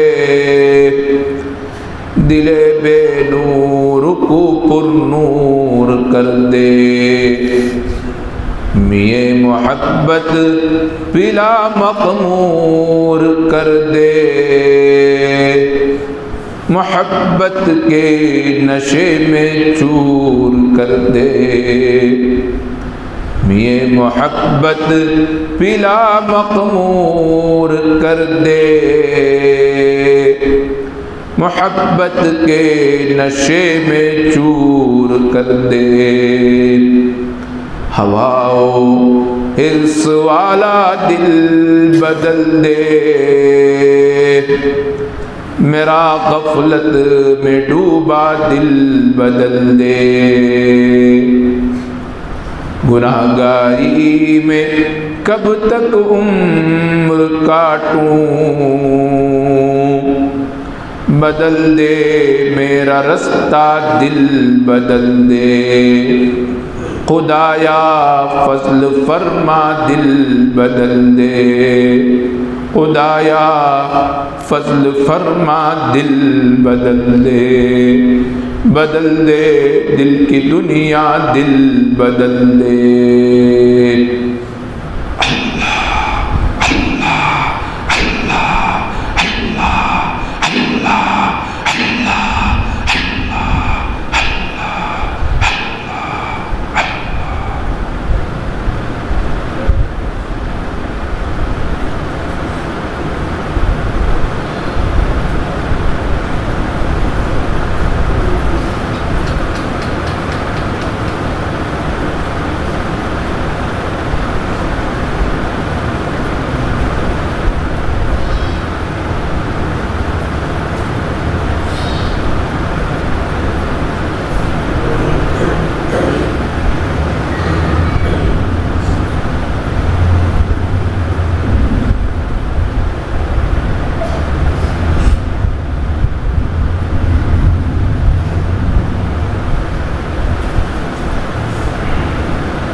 لا الہ الا اللہ۔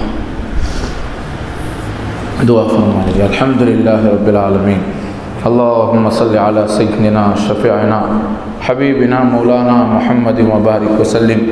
اللہم انکا عفو کریم، اللہم انکا عفو کریم، اللہم انکا عفو کریم، اللہم انا نسألک حبک وحب من يحبك والعمل الذي يبلغنا إلى حبك، اللهم اجعل حبك حب الأشياء كلها يا أرحم الراحمين، اللهم وفقنا لما تحب وترضى، اللهم وفقنا لما تحب وترضى، اللهم وفقنا لما تحب وترضى، وجعل آخرتنا خيرا من الأولى يا أرحم الراحمين۔ پیارے اللہ، ہم سب کے گناہوں کو معاف فرمائے، ہم سب کے خطاؤں کو درگزر فرمائے۔ اللہ اللہ بڑے گنہگار، بڑے خطاکار، بڑے ریاکار، زندگی بڑے گناہوں میں گزارے ہوئے بندے، غفلتوں میں زندگی گزارے ہوئے بندے، آپ کے سامنے بڑے نادم شرمندہ ہاتھ اٹھائے۔ اللہ جی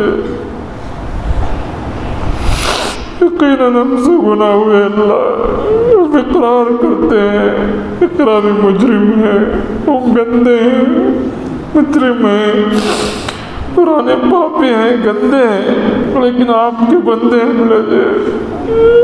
اللہ جی آپ نہ معاف نہیں فرمائیں گے تو کہاں جائیں گے؟ اللہ جی ہم سب کے گناہوں کو معاف کر دیجیے۔ اللہ ہم سب کے خطاؤں کو درگزر فرما دیجیے اللہ۔ اللہ بڑی شان والے، بڑی عطا والے، بڑے بخشش کرنے والے، ماں ان سے زیادہ پیار کرنے والے اللہ جی۔ ایک ماں اپنے بچے کو گندگی میں ڈوبا ہوا دیکھ کیسے نہیں چھوڑ دیتے اللہ، اس کو اٹھاتے ہیں، نہلاتے ہیں، ماں کو صاف کرتے ہیں، سینے سے لگاتے ہیں۔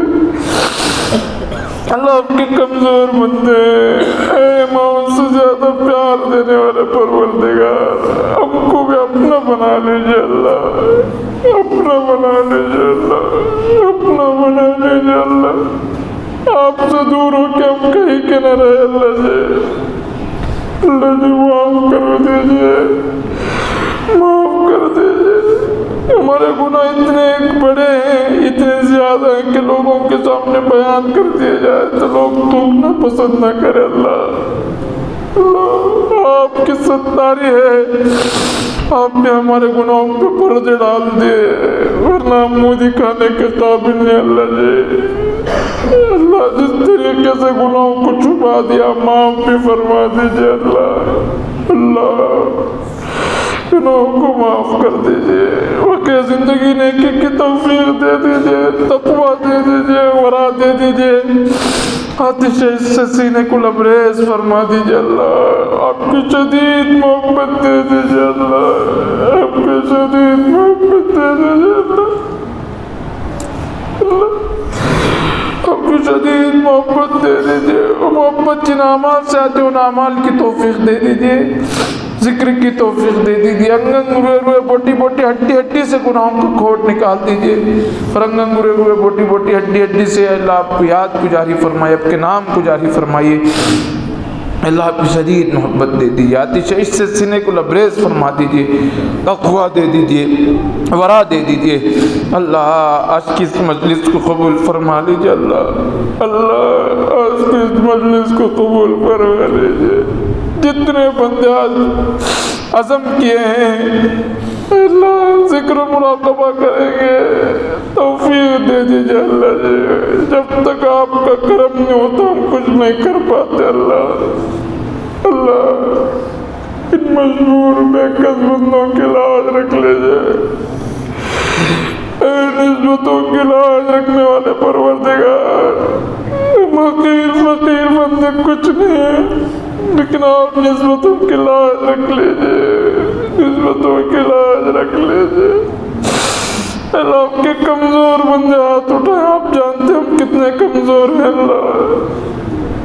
اللہ آج اس مجمع پر نظر کرم فرما دیجیے، نظر رحمت فرما دیجیے، دل کی دنیا آباد فرما دیجیے، سب کو ذکر و مراقبے کی توفیق دے دیجیے، معاملات کی پابندی کی توفیق دے دیجیے، آپ کو پانے کا ایک دھن، ایک شوق، ایک تڑپ دے دیجیے اللہ۔ آسانیاں پیدا فرمائیے، مدد فرمائیے، خیر کے فیصلے فرمائیے، رکاوٹوں کو ختم فرمائیے اللہ۔ اس راستے کو سمجھ کے اس پر چلنا آسان فرمائیے اللہ۔ اللہ بار بار اس مجلس سے نصیب فرمائیے، بری صحبتوں سے بچا لیجیے، جہاں جا کے ہمارے ایمانی جذبہ ختم ہوتا ہو، اعمال سے ہم دور ہوتے ہو، ایسے کاموں سے، ایسی جگہوں سے بچا لیجیے اللہ۔ آج کی مجلس کا نور سینوں میں بھر دیجیے، ڈال دیجیے اللہ۔ ہمارے مشائخ کی نسبتوں کا نور ہمارے سینوں میں ڈال دیجیے اللہ، اللہ ڈال دیجیے اللہ۔ زندگی کو ان کے نور سے آباد فرما دیجیے اللہ جی۔ خوب برکتیں نصیب فرمائیے، خوب برکتیں نصیب فرمائیے، جو باتیں سنی گئی اس پر عمل کی توفیق دے دیجیے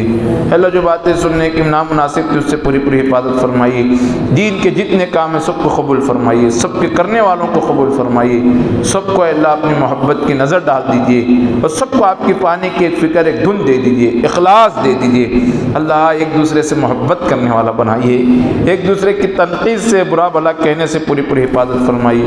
ہم مسلمانوں کو ایک اور نیک بنائیے، ایک اور نیک بنائیے، آپسی محبتیں نصیب فرمائیے، دینی رشتے قائم فرمائیے، دنیاوی اغراض ہمارے درمیان سے نکال دیجیے اللہ۔ اللہ اللہ آج کی اس مجلس کو قبول فرما لیجیے، انتظام کرنے والوں کو قبول فرمائیے، سب کی زندگیوں میں برکت ڈال دیجیے اللہ، سب کے کاموں میں برکت ڈال دیجیے اللہ۔ اللہ جو بندے بھی فکر کیے ہیں سب کو قبول فرما لیجئے، سب کو اپنی محبت دے دیجئے، اس راستے کا نور دے دیجئے، اور سب کو اللہ اپنے نفس کا تزکیہ فرمائیے۔ ہم سب کو حضرت محمد رسول اللہ صلی اللہ علیہ وسلم کی سنتوں کے کامل اتباع کی توفیق دے دیجئے۔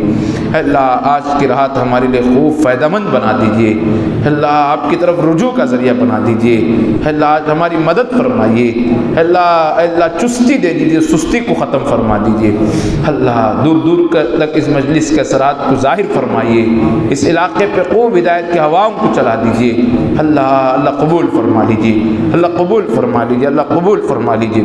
جتنے بندے ہاتھ اٹھائیں جس کی جو جائز تمنائیں پورے فرمائیے، جائز مرادوں کو جائز حاجتوں کو پورے فرمائیے، سب کو صحت طاقت قوت تندرستی نصیب فرمائیے، سب کو حلال پاکیزہ طیب روزی نصیب فرمائیے، کافی ہو جانے والا رزق نصیب فرمائیے، اے اللہ برکتوں والا رزق نصیب فرمائیے، سب کے کاموں کو بنا دیجئے، مشکلات کو آسان فرمائیے، اے اللہ بے برکتی کو ختم فرمائیے، ہماری گھر کے عورتوں کو بچوں کو دیندار بنائیے، تقوی والا آپ کی طرف رجوع والا بنائیے، اے اللہ ان کی ذمہ داریوں کو ادا کرنا ہمارے لیے آسان فرمائیے، اے اللہ ان کے حقوق کی ادائیگی کی توفیق دے دیجئے، ماں باپ کے حقوق کی ادائیگی کی توفیق دے دیجئے، ان کی آنکھوں کی ٹھنڈک بنائیے، ہمارے خاندان میں سب کو دیندار تقوی والا بنائیے، پڑوس میں متعلق میں سب کو دیندار بنائیے، اللہ جتنے لوگ دعا کی درخواست کریں سب کے اندر تقوی ورا اپنی محبت اور آپ کی رضا والے کام کی توفیق دے دیجئے، زندگی میں سب کے برکت ڈال دیجئے، اللہ ہم کو موت کی فکر دے دیجئے، اپنے اپنے اوقات پہ اچھی موت نصیب فرمائیے، آخرت کی فکر دے دیجئے، آخرت کے یقین دے دیجئے، آخرت میں کام آنے والے اعمال کی توفیق دے دیجئے، ہماری جتنے مرحومین دنیا سے چل بسے سب کی مغفرت فرمائیے، سب کے درجات بلند فرمائے، جنت الفردوس کے فیصلے فرمائیے، قبروں کو نور سے منور فرمائیے، مسجد کو اللہ مصلیوں سے آباد فرمائیے، آباد فرمائیے، ہماری دعا کو محض اپنے لطف و کرم سے حضرت محمد رسول اللہ صلی اللہ علیہ وسلم کے صدقے فضل قبول فرمائیے۔ اللہم انا نسألک من خیر ما سألک منہ نبیک و حبیبک محمد صلی اللہ علیہ وسلم ونعوذ بک من شر ما استعاذک منہ نبیک و حبیبک محمد صلی اللہ علیہ وسلم صلی اللہ تعالی علی خیر خلقہ محمد و آلہ و صحبہ اجمعین برحمتک یا ارحم الراحمین والحمد للہ رب العالمین۔